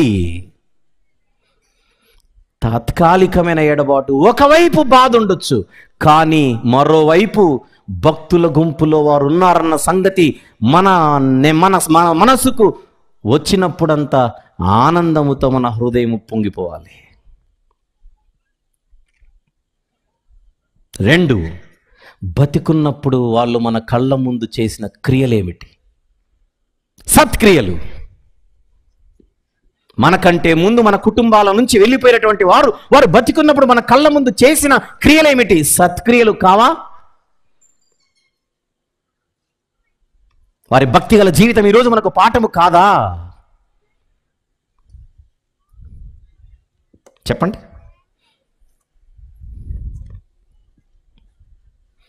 ఎఫెసీ పత్రిక 2వ అధ్యాయం 10వ వచనము. ఎఫెసీ పత్రిక 2వ అధ్యాయము 10వ వచనము. మరియు వాటి యందు మనము నడుచుకొనవలెనని దేవుడు ముందుగా సిద్ధపరిచిన సత్క్రియలు చేయుటకై మనము క్రీస్తు యేసు నందు సృష్టింపబడిన వారమై ఆయన చేసిన పని ఉన్నాము. ఫిలిప్పీ పత్రిక పక్క పుస్తకమే, ఫిలిప్పీలకు రాసిన పత్రిక 1వ అధ్యాయం 3 నుంచి 6 వచనములు కలిసి ఉన్నాయి, చూద్దాం. మొదటి దినము నుండి ఇది వరకు సువార్త విషయములో మీరు నాతో పాలివారయుండుట చూచి మీలో ఈ సత్క్రియ నారంభించిన వాడు యేసుక్రీస్తు దినము వరకు దానిని కొనసాగించునని రూఢిగా నమ్ముచున్నాను. అడుగుతున్నాను ఈ రాత్రి ప్రశ్న, ఎవరైతే మన కుటుంబాలలో మరణించారో వారు ఇలాంటి సత్క్రియలలో ఉండి మన కళ్ళ ముందు కనబడ్డారా లేరా? ఆలోచిద్దాం. వారు బతికున్నప్పుడు సువార్త అనేటువంటి సత్క్రియలో, సువార్తకు సంబంధించిన సత్క్రియలలో వారు ఉన్నారా లేరా? సువార్త పరిచర్యలో వారు పాలివారై ఉన్నారా లేదా? భక్తిగల జీవితాన్ని కలిగి ఉన్నారా లేదా? విశ్వాస జీవితాన్ని కలిగి ఉన్నారా లేదా? ప్రార్థనా జీవితాన్ని కలిగి ఉన్నారా లేదా? వాక్యం అంటే మక్కువ ఎక్కువ కలిగి బతికారా లేదా? మందిరంపై మనసున్న వాళ్ళ కాదా? ఇవన్నీ మీరు ఆలోచించగలిగితే, అలాంటి స్థితిలో ఉండి ఎవరైతే మరణించారో వాళ్ళందరూ బతికున్నప్పుడు మన ముందు వారు నేర్పించిన పాఠాలు ఇవి. మరణించిన తర్వాత కూడా వారు వదిలి వెళ్ళిన అద్భుతమైనటువంటి జీవిత పాఠాలు, సూత్రాలు ఇవి. విచిత్రం ఏంటంటే ప్రభు రాకడ ఆలస్యమైతే మనము పోతాం, వారితో కలుసుకుంటాం. ఇది నిజం, ఇది నిజం. కొంతమంది అంటుంటారు, నాకు కూడా చావు త్వరగా వస్తే మేలు, నేను కూడా వెళ్ళిపోతే బాగుంటుంది. అంతేం కోరుకోకండి, వచ్చేటప్పుడు అది వస్తుంది. ఎందుకంటే బతికేదే కొద్ది కాలం, ముందే ఎందుకు రావాలి? అది చూసాం కదా, 60, 70, అధిక బలం ఉన్న ఎడల 80. ఒక 70-80 ఏళ్ళు బతుకుతాం, ముందుగానే సావు ఎందుకు కోరుకోవాలి? కొంతమంది ఆ చావేదో నాకు ముందుగానే వస్తే, బతికేదే 70-80 అయినప్పుడు ముందెందుకు రావాలి? అడుగుదాం, ప్రభువా ఆ 70-80 అన్నావు కదా, అది ఇచ్చే ప్రభు అందాం అంతే. ఒకవేళ ముందుగానే తీసుకున్నాడు అనుకోండి, అయినా స్తోత్రం. కానీ మనకొద్దు ఆత్రం. ఏమాత్రం? ఆయన ఎప్పుడు ఇస్తే అప్పుడు వస్తే అది బాగుంటుంది. ఎందుకంటే మనం ఇంకా సత్క్రియలలో కొనసాగవచ్చు, ఇంకా ఆయన పాదసేవ చేయొచ్చు. ఒకవేళ ఆయన చిత్తం ఏదైతే మన ఎడల ఉన్నదో అది ఇంకా గొప్పగా నెరవేర్చి వెళ్ళిపోవచ్చు.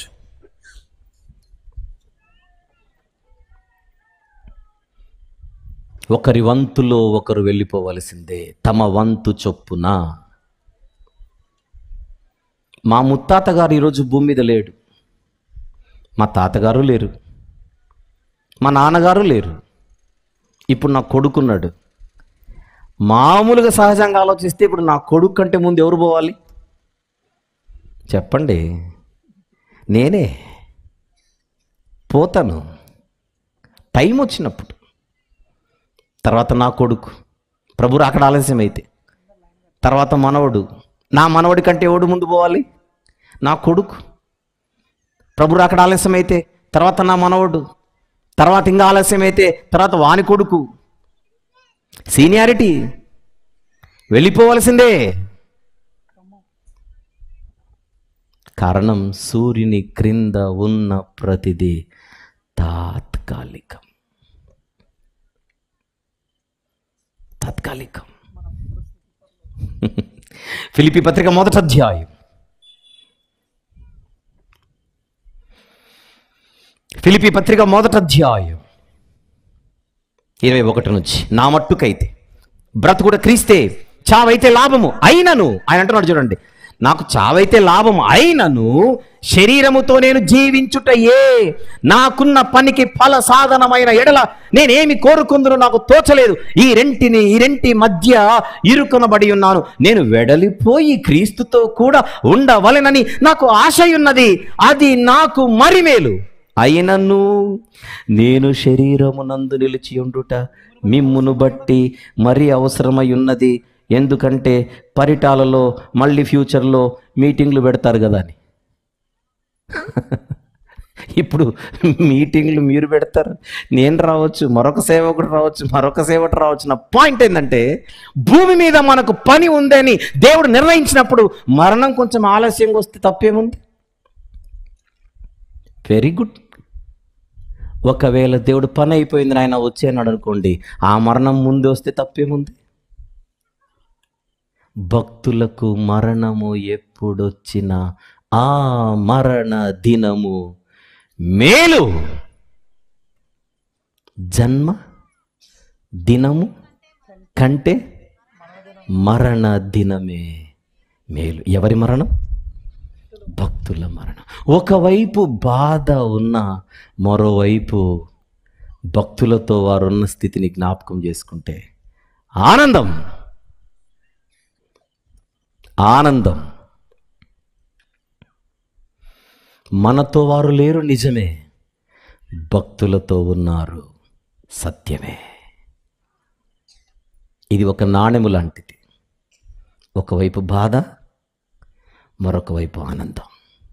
ఈ బాధ తాత్కాలికమైంది.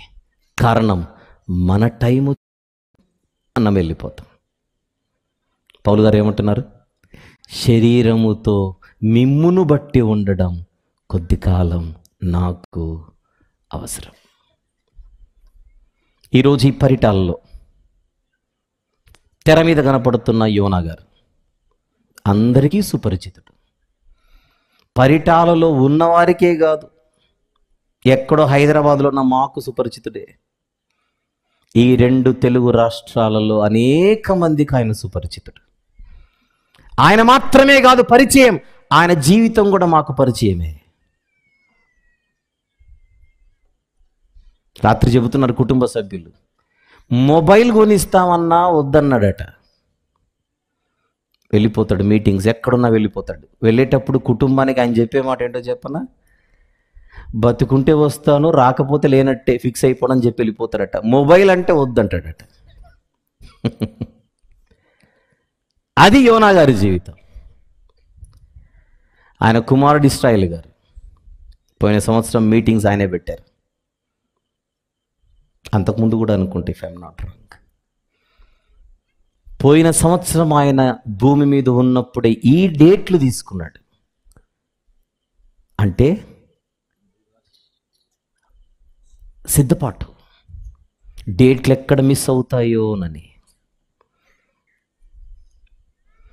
2 రోజులు అన్నా నేను, 3 రోజులు అన్నాడు ఆయన. ఆ 3 రోజులు, ఈ 3 రోజుల తేదీలు పోయిన సంవత్సరం ఫిక్స్ అయినవి. తీసుకున్న ఆయన ఒక భక్తుడు. ఆయన టైం వచ్చింది, ఆయన వెళ్ళిపోయాడు. ఆయన కుటుంబం ఆ మీటింగ్లు మేము పెట్టాలి. ఒక సునీత గారు కానీ, ఒక శారమ్మ గారు కానీ వారి వంతు చొప్పున వారు వెళ్ళిపోయారు. ఇక్కడ విషయం ఏంటో చెప్పనా, మనకు ఒకవైపు బాధ, వాక్యం అంటోంది, మరోవైపు వారు ఇప్పుడు ఎక్కడున్నారు? భక్తుల గుంపులో. అందును బట్టి ఆనందం. మరొక గుడ్ న్యూస్ చెప్పనా, మనం కూడా వెళ్ళిపోతాం త్వరలో వాళ్ళని చూడడానికి. నమ్మినోళ్ళు ఆమెనంటే వెళ్దామా వద్దా? వెళ్దాం. ప్రభు పిలిచినప్పుడు వెళ్దాం. ఎప్పుడు పిలిచినా ఓకే. భక్తునికి ఉండే ధైర్యం అది. తిరుపతిలో నాకు తెలిసిన 2 సహోదరులు, రూబేన్ గారు, హరి గారు, ఒక చక్కని బైబిల్ కాలేజ్ అక్కడ ఏర్పాటు చేసి అక్కడ బైబిల్ తరగతులు నిర్వహించడానికి వారు పునాది వేశారు. దేవుడు వారిని వాడుకున్నాడు. అక్కడ కాలేజ్ మనం నడిపే, నేను చెప్పానే బైబిల్ కాలేజ్ అని నిన్న రాత్రి. తిరుపతిలో మనకు ఒక సెంటర్ ఉంది. ఆ సెంటర్ కరెక్ట్గా ఏర్పాటు చేసి అంతా ఫిక్స్ అయిపోయి అంత అయిపోయిన తర్వాత వారి కాలం వచ్చింది. ఒక్కొక్కరికి ఒక్కొక్క టైం. వారిద్దరూ ప్రభునందు నిద్రించారు. కానీ వారిని దేవుడు సాధనాలుగా వాడుకున్న ఈ పరిచర్య మాత్రం ఈరోజు కొనసాగడానికి అక్కడున్న సహోదరులు సోదరీమణులు నిలబడ్డారు. మీలాగే పోయిన సంవత్సరం సుమారు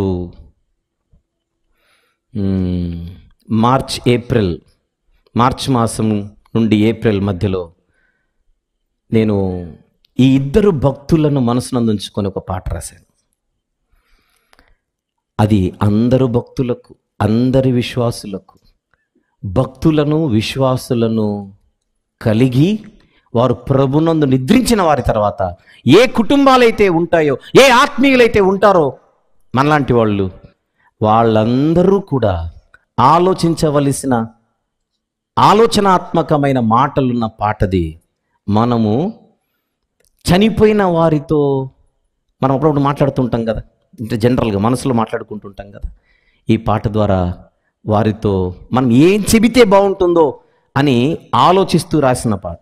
ఒకవైపు బాధగా ఉన్న పల్లవిది, మరొక వైపు ఆనందమేగా. ఒకవైపు బాధగా ఉన్న మరోవైపు ఆనందమేగా. మాతో నీవు లేవు నిజమే, భక్తులతో ఉన్నావు సత్యమే అని వెళ్ళిపోయిన వ్యక్తితో.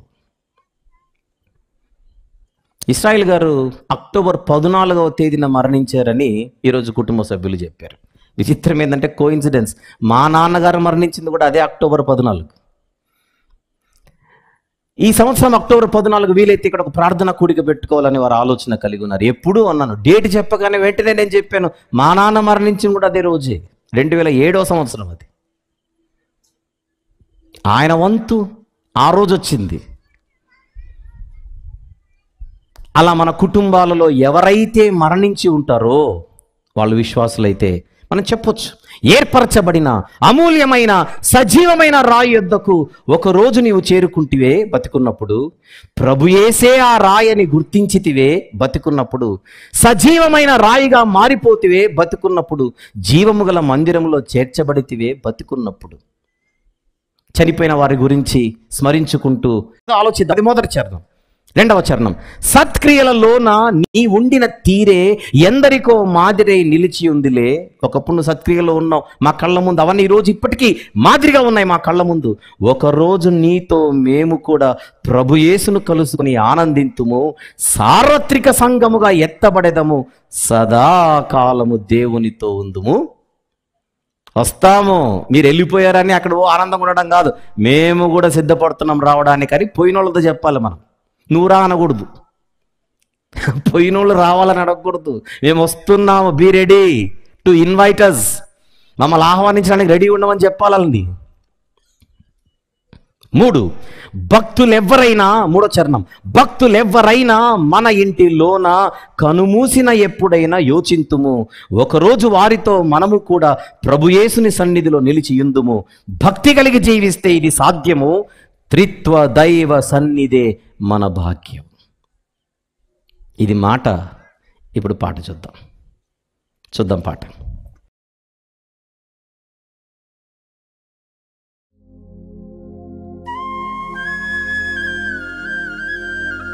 మన వారిలో ఎవరు మరణించినా శరీరాలలో ఉన్న మనకు ఖచ్చితంగా బాధ ఉంటుంది.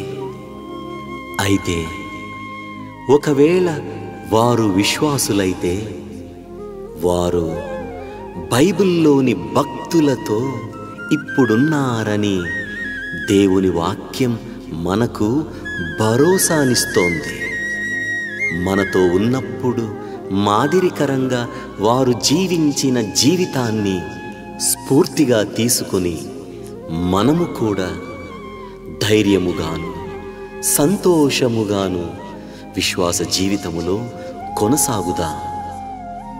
ఆలకించడం మాత్రమే కాకుండా ఆలోచిస్తూ ఈ పాటలోని ఉద్దేశమును గ్రహిద్దాం.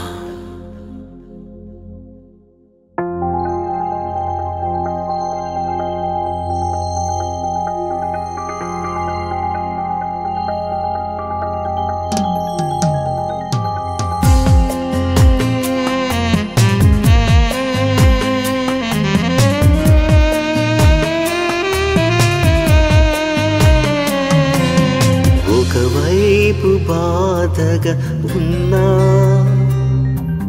మరోవైపు ఆనందమేగా, మాతో నీవు లేవు నిజమే, భక్తులతో ఉన్నావు సత్యమే. ఒకవైపు బాధగా ఉన్నా మరోవైపు ఆనందమేగా, మాతో నీవు లేవు నిజమే, భక్తులతో ఉన్నావు సత్యమే.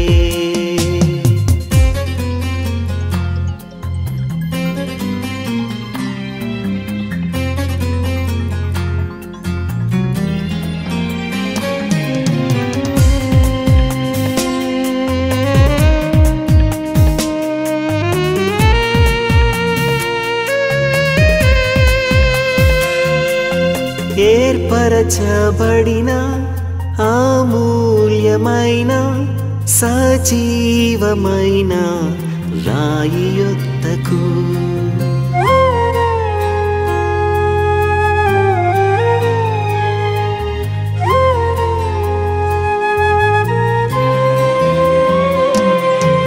ఏర్పరచబడిన అమూల్యమైన సజీవమైన రాయి యొద్దకు ఒకరోజు నీవు చేరుకుంటివే, ప్రభుయేసే ఆ రాయని గుర్తించితివే జీవమైన రాయిగా మారిపోతివే, జీవము గల మందిరములో చేర్చబడితివే.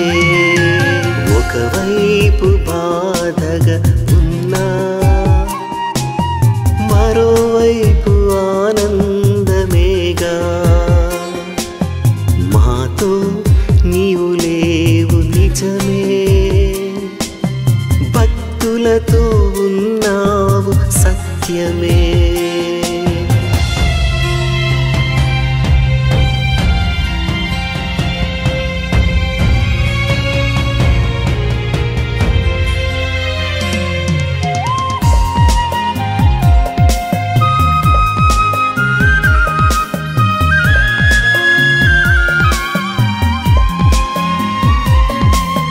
సక్రియలలోన నీ ఉండిన తీరే ఎందరికో మాదిరై నిలిచియుందిలే.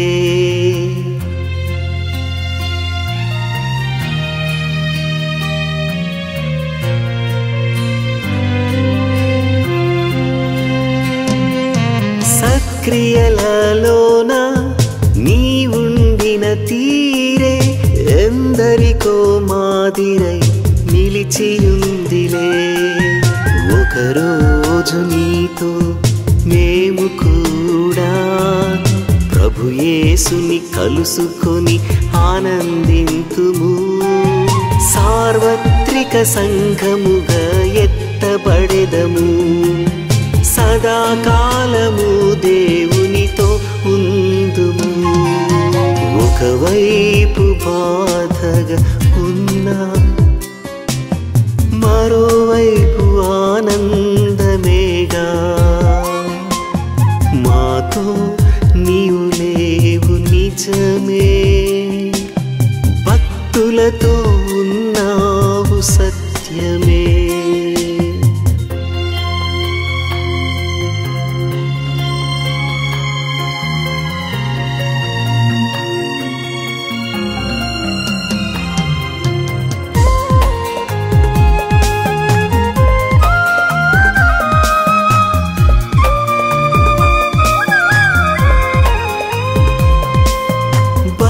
భక్తులెవ్వరైనా మన ఇంటిలోన కనుమూసిన ఎప్పుడైనా యోచింతుము,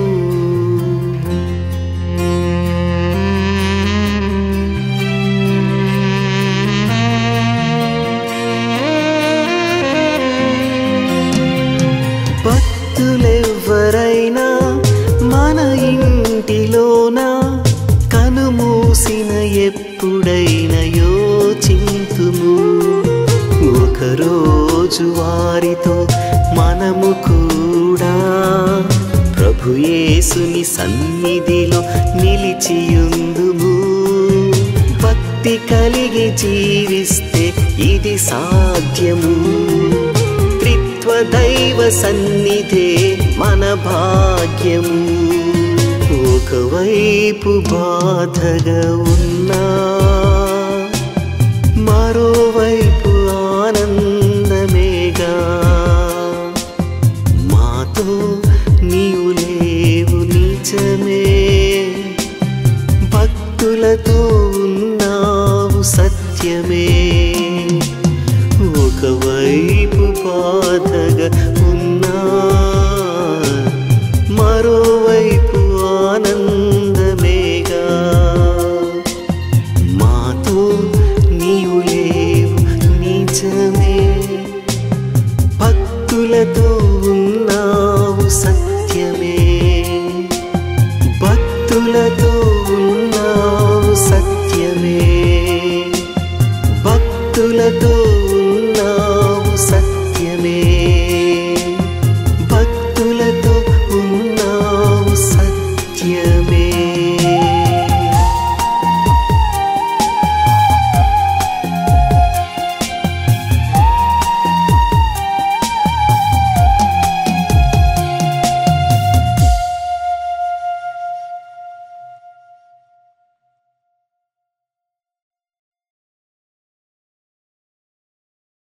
విశ్వాసులన్నవారు ఎవరు మరణించినా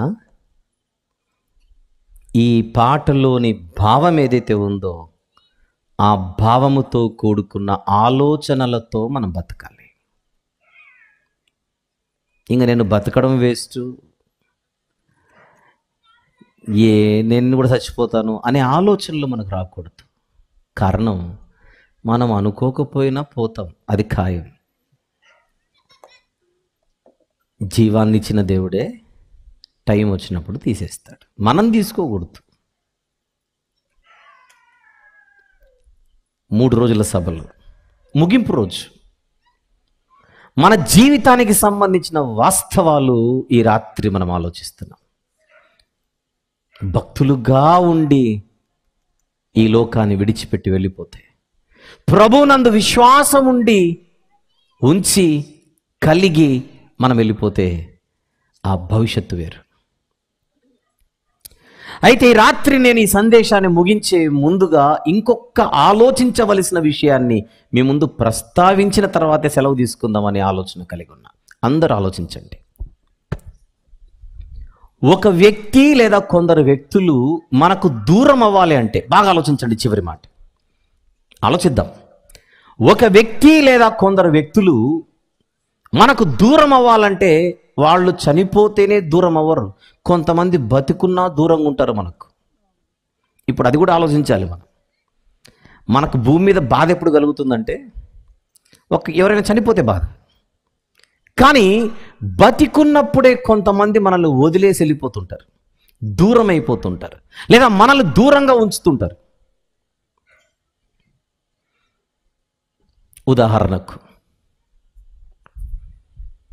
వృద్ధాప్యంలో ఉన్న తల్లిదండ్రులను విడిచిపెట్టి పెళ్ళిళ్ళైన తర్వాత భార్యను తీసుకొనో లేకపోతే కుటుంబాన్ని తీసుకొని వెళ్ళిపోయి ఈ వృద్ధాప్యంలో ఉన్నటువంటి తల్లిదండ్రులను గాలి కొదిలేసే పిల్లలు ఉన్నారా లేదా ఈ ప్రపంచంలో? మీరు చెప్పండి. వృద్ధాశ్రమాలు అనేవి ఉన్నాయి.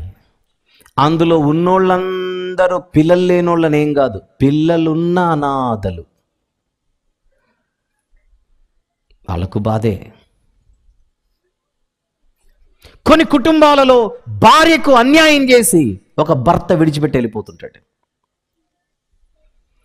మరికొన్ని కుటుంబాలలో భర్తకు ద్రోహం చేసే భార్య.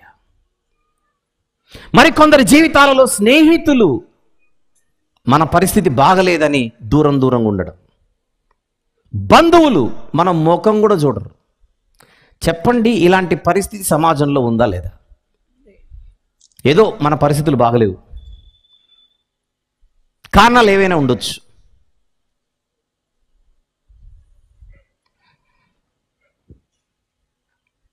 విషయం ఏంటంటే, అలా సమాజము దూరము పెట్టిన వారితో స్నేహము చేయడానికి పరలోకం నుండి ఈ లోకానికి వచ్చాడు యేసుక్రీస్తు ప్రభు.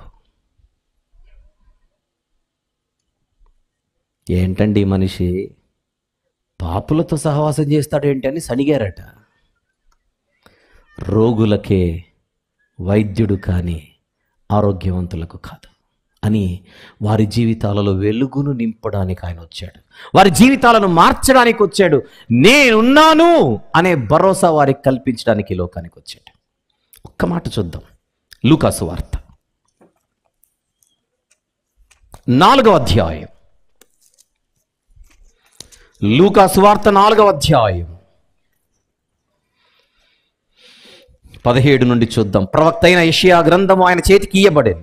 ఆయన గ్రంథము విప్పగా, ప్రభువు ఆత్మ నా మీద ఉన్నది, బీదలకు సువార్త ప్రకటించుటకై ఆయన నన్ను అభిషేకించెను, చెరలోనున్న వారికి విడుదలను, గ్రుడ్డి వారికి చూపును కలుగునని ప్రకటించుటకు, నలిగిన వారిని విడిపించుటకు, ప్రభువు హితవత్సరము ప్రకటించుటకు ఆయన నన్ను పంపి ఉన్నాడు. నలిగిన వారిని, ఆ మాట చూద్దాం, నలిగిన వారిని విడిపించుటకు. మనం చేసుకున్న తప్పులో లేదా ఏవో పరిస్థితిలో ఈరోజు వివిధ కారణాలను బట్టి మన జీవితంలో నలిగిపోతూ ఉంటాం. ఆయన అంటున్న మాట ఏమిటి? నలిగిన వారికి నేనున్నానని చెప్పి వారికి విడుదల కలుగజేయడానికే నేను ఈ లోకానికి వచ్చాను. ఎంతమంది నమ్ముతున్నారు ఈ మాట? ప్రయాసపడి భారము మోయిచున్న సమస్త జనులారా నా యొద్దకు రండి, నేను మీకు విశ్రాంతిని కలుగు చేతును, శాంతినే మీకు అనుగ్రహించుచున్నాను. అది లోకమిచ్చినటువంటి శాంతి కాదు. గుండె మీద చేసుకొని నిజాయితీకి చెబుదాం. యేసు ప్రభు దగ్గరకు వచ్చిన తర్వాత, ఆయన మాటల దగ్గరకు వచ్చిన తర్వాత లోకము ఇవ్వలేని నెమ్మది మనకు దొరికిందా లేదా చెప్పండి?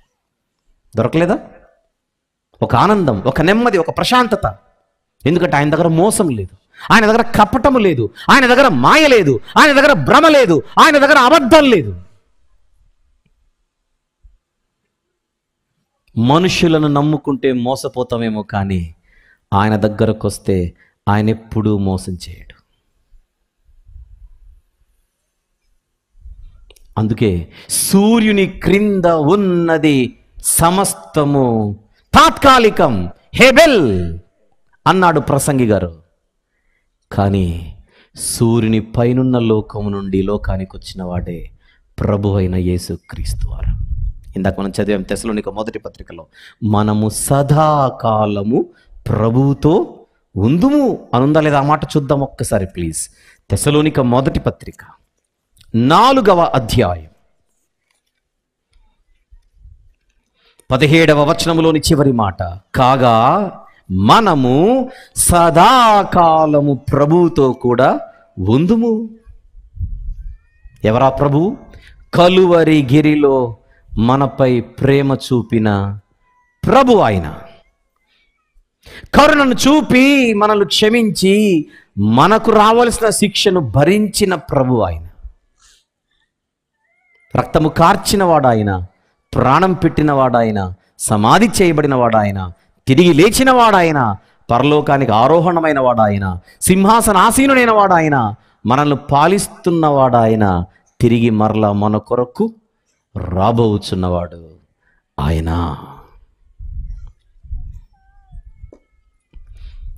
మనతో ఇందాక లాజరు గారి గురించి ఏమన్నాడు? మన స్నేహితుడైన లాజరు. అంటే ఇప్పుడు మనుషులతో ఆయన ఏం చేస్తున్నాడు? స్నేహం. మనతో స్నేహము చేయుటకు ఈ లోకానికి వచ్చినవాడు ఆయన. ఆయన నిన్ను విడువడు, ఎడబాయడు. ఎవరు విడిచిపెట్టినా ఆయన విడిచిపెట్టాడు. ఎక్స్క్యూజ్ మీ, ఇప్పుడు చెప్పండి, ఎవరు శాశ్వతం, ఎవరు తాత్కాలికం? నేను చెప్తున్నాను మళ్ళీ. స్నేహితులు విడిచిపెట్టిన, బంధువులు దూరమైన, తెలిసిన వారు దూరం పెట్టిన, కొన్ని సందర్భాలలో మనం అందరికంటే ఎక్కువ ప్రేమించే వ్యక్తులు మనకు దూరమైన, నేను సదాకాలం నీతో ఉండుటకు సిద్ధంగా ఉన్నాను, నీ జీవితాన్ని ఒక అద్భుతమైన స్థితిలోనికి తీసుకుని వెళ్ళుటకు అని ప్రభు అంటున్నాడు. అందుకే రాత్రి ముగింపు రోజున ఈ క్రీస్తు సువార్త మహాసభలలో అందరము కలిసి ఒక మాట చేద్దాం. నాకున్నది నీవని, ఇంకెవ్వరూ లేరని ఈ జీవితం నాకు తెలిపింది నాయన. చెప్దాం. నేను చెప్పిన మాట చెప్పండి. నాకున్నది నీవని, ఇంకెవ్వరూ లేరని తెలిసింది యేసయ్యా, తెలిపింది బ్రతుకయ్యా. ఇంకొకసారి, నాకున్నది నీవని, ఇంకెవ్వరూ లేరని తెలిసింది యేసయ్యా, తెలిపింది బ్రతుకయ్యా. ఈ 3 రోజుల సభలలో, ఈ ముగింపు వర్తమానములో ఇది ముగింపు పాట. చూద్దాం చూద్దాం. ప్లీజ్.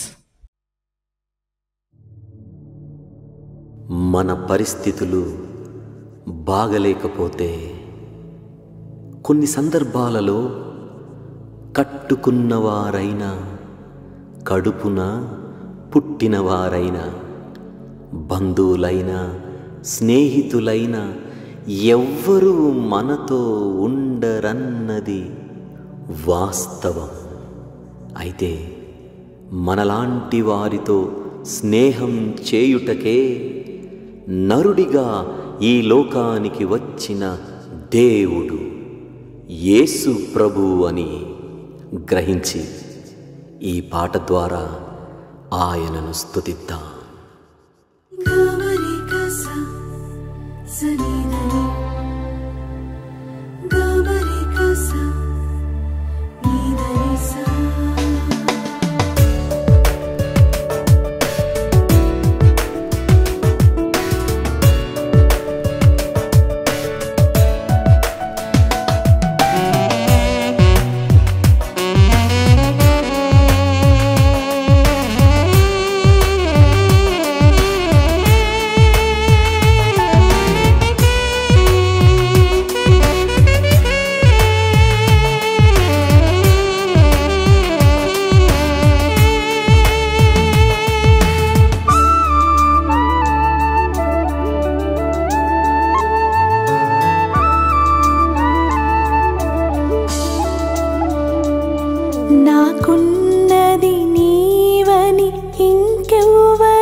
ప్రభునందు ప్రియులారా, క్రీస్తు సువార్త మహాసభలు 3 రోజులు. ఈ 3 రోజులు మనమందరము విన్నది మన జీవితాలను మెరుగుపరుచుకునే మాటలు, మరింత వెలుగుమయము చేసుకునే మాటలు, ఖచ్చితంగా ఆలోచించవలసిన మాటలు. ఈ చిన్న జీవితంలో దేవుడు ఎన్ని గొప్ప మాటలు ఈ గ్రంథమందు రాయించి మనకిచ్చాడు. ఈ మాటలకు మన విద్యార్థులమైతే మన విశ్వాస జీవితం దినదినము పురోగతి వైపు వృద్ధి చెందుతూ వెళ్తుంది. ఆ ఉద్దేశంతోనే ఈ సభల ఏర్పాటు. ప్రియులారా, ఏవైతే దేవుడు మనకు వినిపింపజేశాడో వాటిని మరలా మనం నెమరు వేసుకుంటూ ముందుకు సాగితే మన ద్వారా మరికొంతమంది ఈ వెలుగు జీవితంలోనికి రావడానికి ఆస్కారం ఉంటుంది.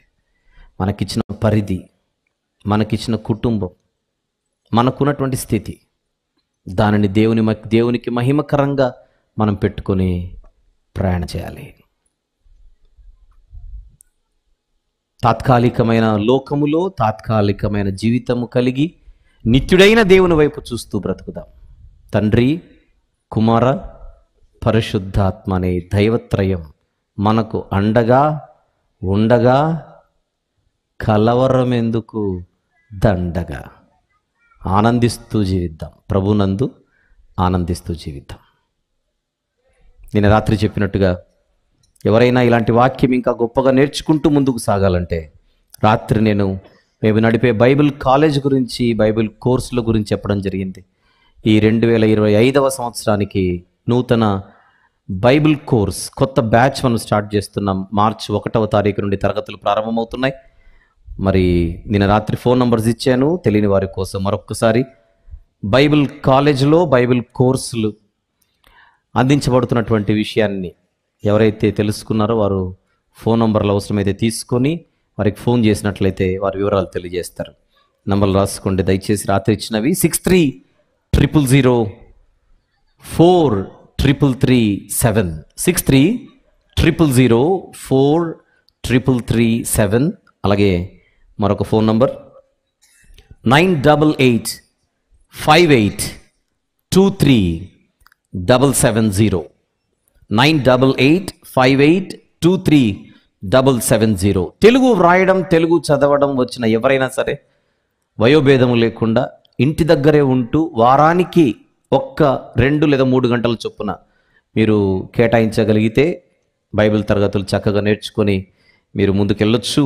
ఒక చక్కని వ్యవస్థను మనము ఏర్పాటు చేయడానికి దేవుడు కృప చూపాడు. బైబిల్ అకాడమీ అనేటువంటి బైబిల్ కాలేజ్ని మనం రన్ చేయడానికి. ఇప్పటికి కొంతమంది కాల్స్ చేసినట్టున్నారు, మరి కొంతమంది చేస్తున్నారు. వారి కొరకు ఈ ప్రకటన.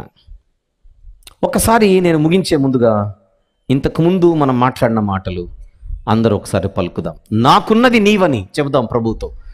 నాకున్నది నీవని, ఇంకెవ్వరూ లేరని తెలిసింది యేసయ్యా, తెలిపింది బ్రతుకయ్యా.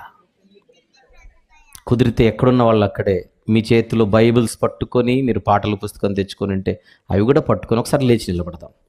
మనం ఒక్కసారి ఎక్కడున్న వాళ్ళు అక్కడ లేచి నిలబడినట్లయితే, కుర్చీలలో ఎవరు బైబిల్స్ పెట్టకండి, కాళ్ళ దగ్గర ఎవరు బైబిల్స్ పెట్టకండి. అందరూ ఒక్కసారి కళ్ళు మూసుకొని నేను చెప్పిన ఈ మాట మళ్ళీ చెబుదాం. ఈ 3 రోజులు విన్న తర్వాత మనకు అర్థమైనటువంటి నిజమేమిటి? అన్నీ తాత్కాలికమే, ఒక్క దేవుడు మాత్రమే శాశ్వతం. ఆయనతోనే మన జీవితం. కళ్ళు మూసుకుందాం. ఎక్కడున్న వాళ్ళు అక్కడే కళ్ళు మూసుకుందాం. చెబుదాం, నాకున్నది నీవని, ఇంకెవ్వరూ లేరని తెలిసింది యేసయ్యా, తెలిపింది బ్రతుకయ్యా. కళ్ళు మూసుకుందాం. అలాగనే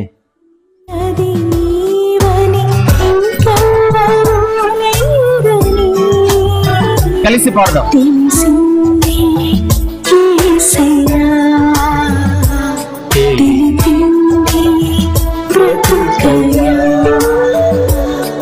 నాకున్నది నీవని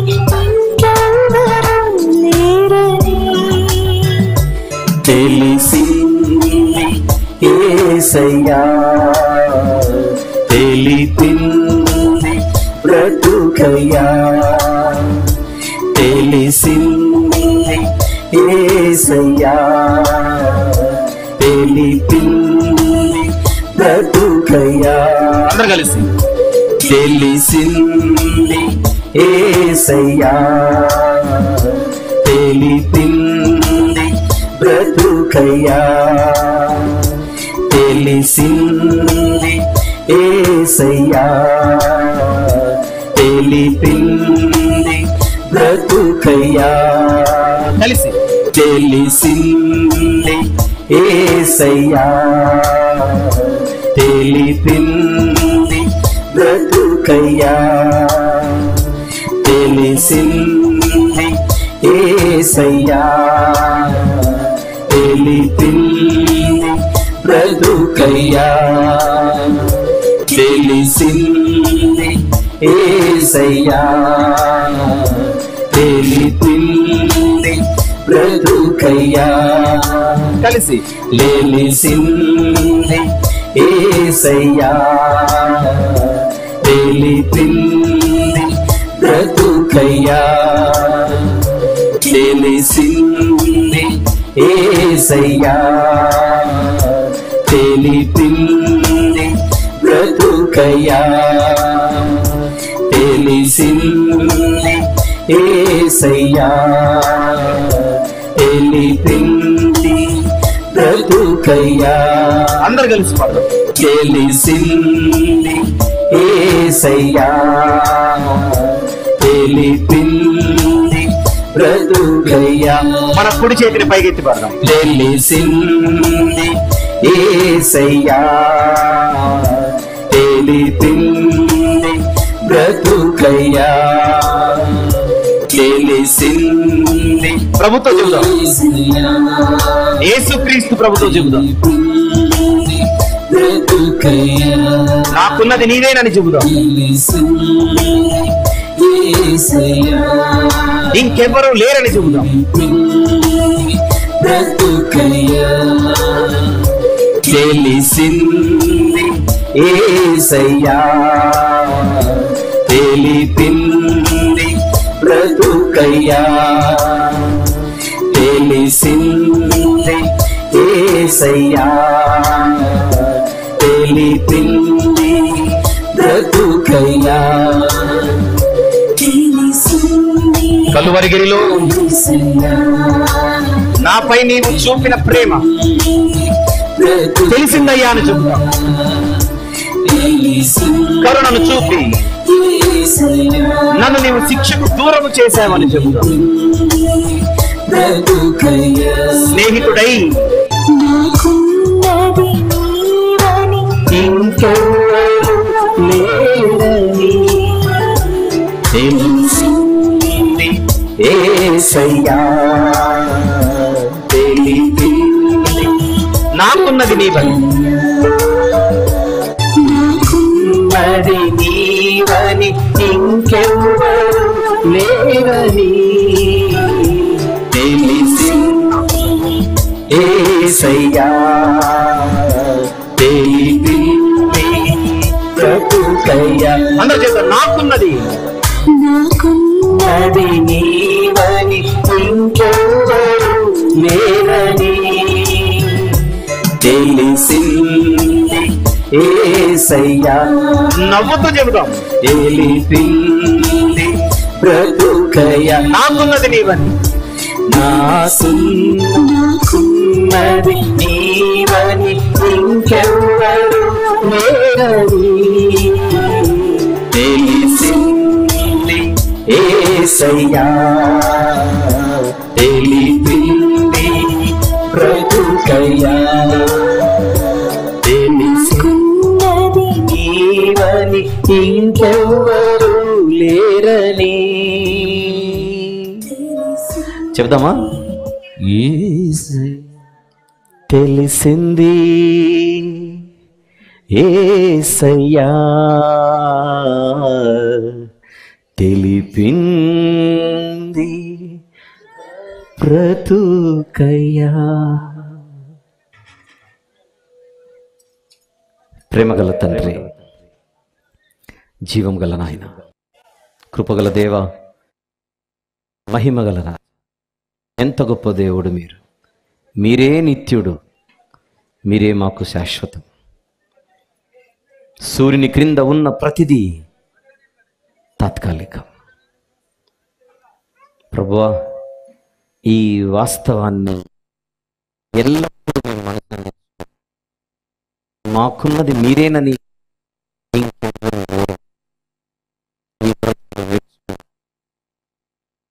ఇదే మా జీవితం, మీతోనే శాశ్వతం అనే మహత్తరమైనటువంటి నిజాన్ని మా మనసును ఉంచుకొని మీ కుమారుని రాకడ కొరకు ఎదురు చూస్తూ కనిపెట్టుచు అపేక్ష కలిగి ఆశతో ఎదురు చూస్తూ మా జీవితాలను భక్తితో నింపుకొని మీ వాక్యము చేత నిరంతరము కట్టుకుంటూ నాయనా మీరిస్తున్న ఈ ఆయుష్ కాలాన్ని సద్వినియోగపరుచుకున్నట్టుకు సహాయము చేయమని ప్రార్థన చేస్తున్నా. ఇంత చక్కని సభలకు అద్భుతమైన వాతావరణం మీరే అనుగ్రహించి దయగలిగినటువంటి మా నాయన సమస్త విషయాల్లో మీరే మహిమ పొంది ఉన్నారని నమ్ముచూ స్తుతులు చెల్లిస్తూ యోనా గారి కుటుంబం, కుటుంబీకులు పేరు పేరున అన్ని తరాల వారిని ప్రార్థనలు ఎత్తిపట్టుకొనొచ్చు. స్థానికంగా మీరిచ్చిన సంఘ పరిచర్యను బట్టి, సంఘ సేవకులను బట్టి, తండ్రి సంఘ నాయకులను బట్టి, విశ్వాసులను బట్టి, పరిచారకులను బట్టి స్తుతులు చెల్లిస్తున్నాం. మందిర నిర్మాణము కొరకు ఆలోచనలు కలిగి ఉంటుండగా విజయవంతము చేయమని ప్రార్థన చేస్తున్నాం. అవసరమైన వనరులు అనుగ్రహించండి నాయన. మిగిలిన ప్రాంతాల నుంచి కూడా మీ దాసులు వచ్చి ఉంటుండగా వారి పరిధిలో, వారి ప్రాంతాలలో మీరిచ్చినటువంటి సేవను బట్టి స్తుతులు చెల్లిస్తూ ఈ నూతన సంవత్సరంలో మరింత గొప్పగా వారి సేవను విస్తరింప చేయమని వేడుకొనుచున్నా. తిరిగి ఈ సంవత్సరంలో కూడా ఇక్కడ కలుసుకున్నట్టుగా మీరు చూపిన కృపను బట్టి, మాకిచ్చిన ఆయుష్ను బట్టి స్తుతులు చెల్లిస్తున్నా. ప్రభువా, భౌతికంగా తిరిగి మేమందరము వేర్వేరు ప్రాంతాలకు వెళ్ళనై ఉంటుండగా క్షేమకరమైన తిరుగు ప్రయాణం మాకు అందరికి అనుగ్రహించమని మీ చిత్తమైతే, మీకు ఇష్టమైతే, మీ కుమారుని రాకడ ఆలస్యమైతే, మాకు ఆయుష్ ఉంటే మరొక్కసారి మీ వాక్య సన్నిధిలో మేము గడుపుటకు, నాయనా మిమ్మల్ని మహిమపరచుటకు చక్కని సందర్భాన్ని మాకు అనుగ్రహించమని, ఈ సభల కొరకు ఎందరైతే ప్రత్యక్షంగా పరోక్షంగా పని చేశారో పేరు పేరున వారందరికీ రావాల్సిన ఈవులు అనుగ్రహించమని, సహకరించారో వారికి రావాల్సిన దీవెనలు అనుగ్రహించమని ప్రార్థించిన ప్రతి ఒక్కరిని ప్రార్థనలు ఎత్తి పట్టుకొనొచ్చు. మా జీవితాల్లో మీరు చేయబోచున్న మేలులన్నిటిని బట్టి మిమ్మల్ని మాత్రమే స్తుతిస్తూ, మహిమపరుస్తూ, ఘనపరచుచు యేసు క్రీస్తు ప్రభువారి మిక్కిలి శ్రేష్టమైన, ఘనమైన, అత్యంత పరిశుద్ధమైన నామములోని ప్రార్థన మనవులు మీకే సమర్పించి వేడుకొనుచు పొందుకొని ఉన్నాము తండ్రి. Amen, amen, amen. ప్రభుపేట అందరికీ వందనాలు.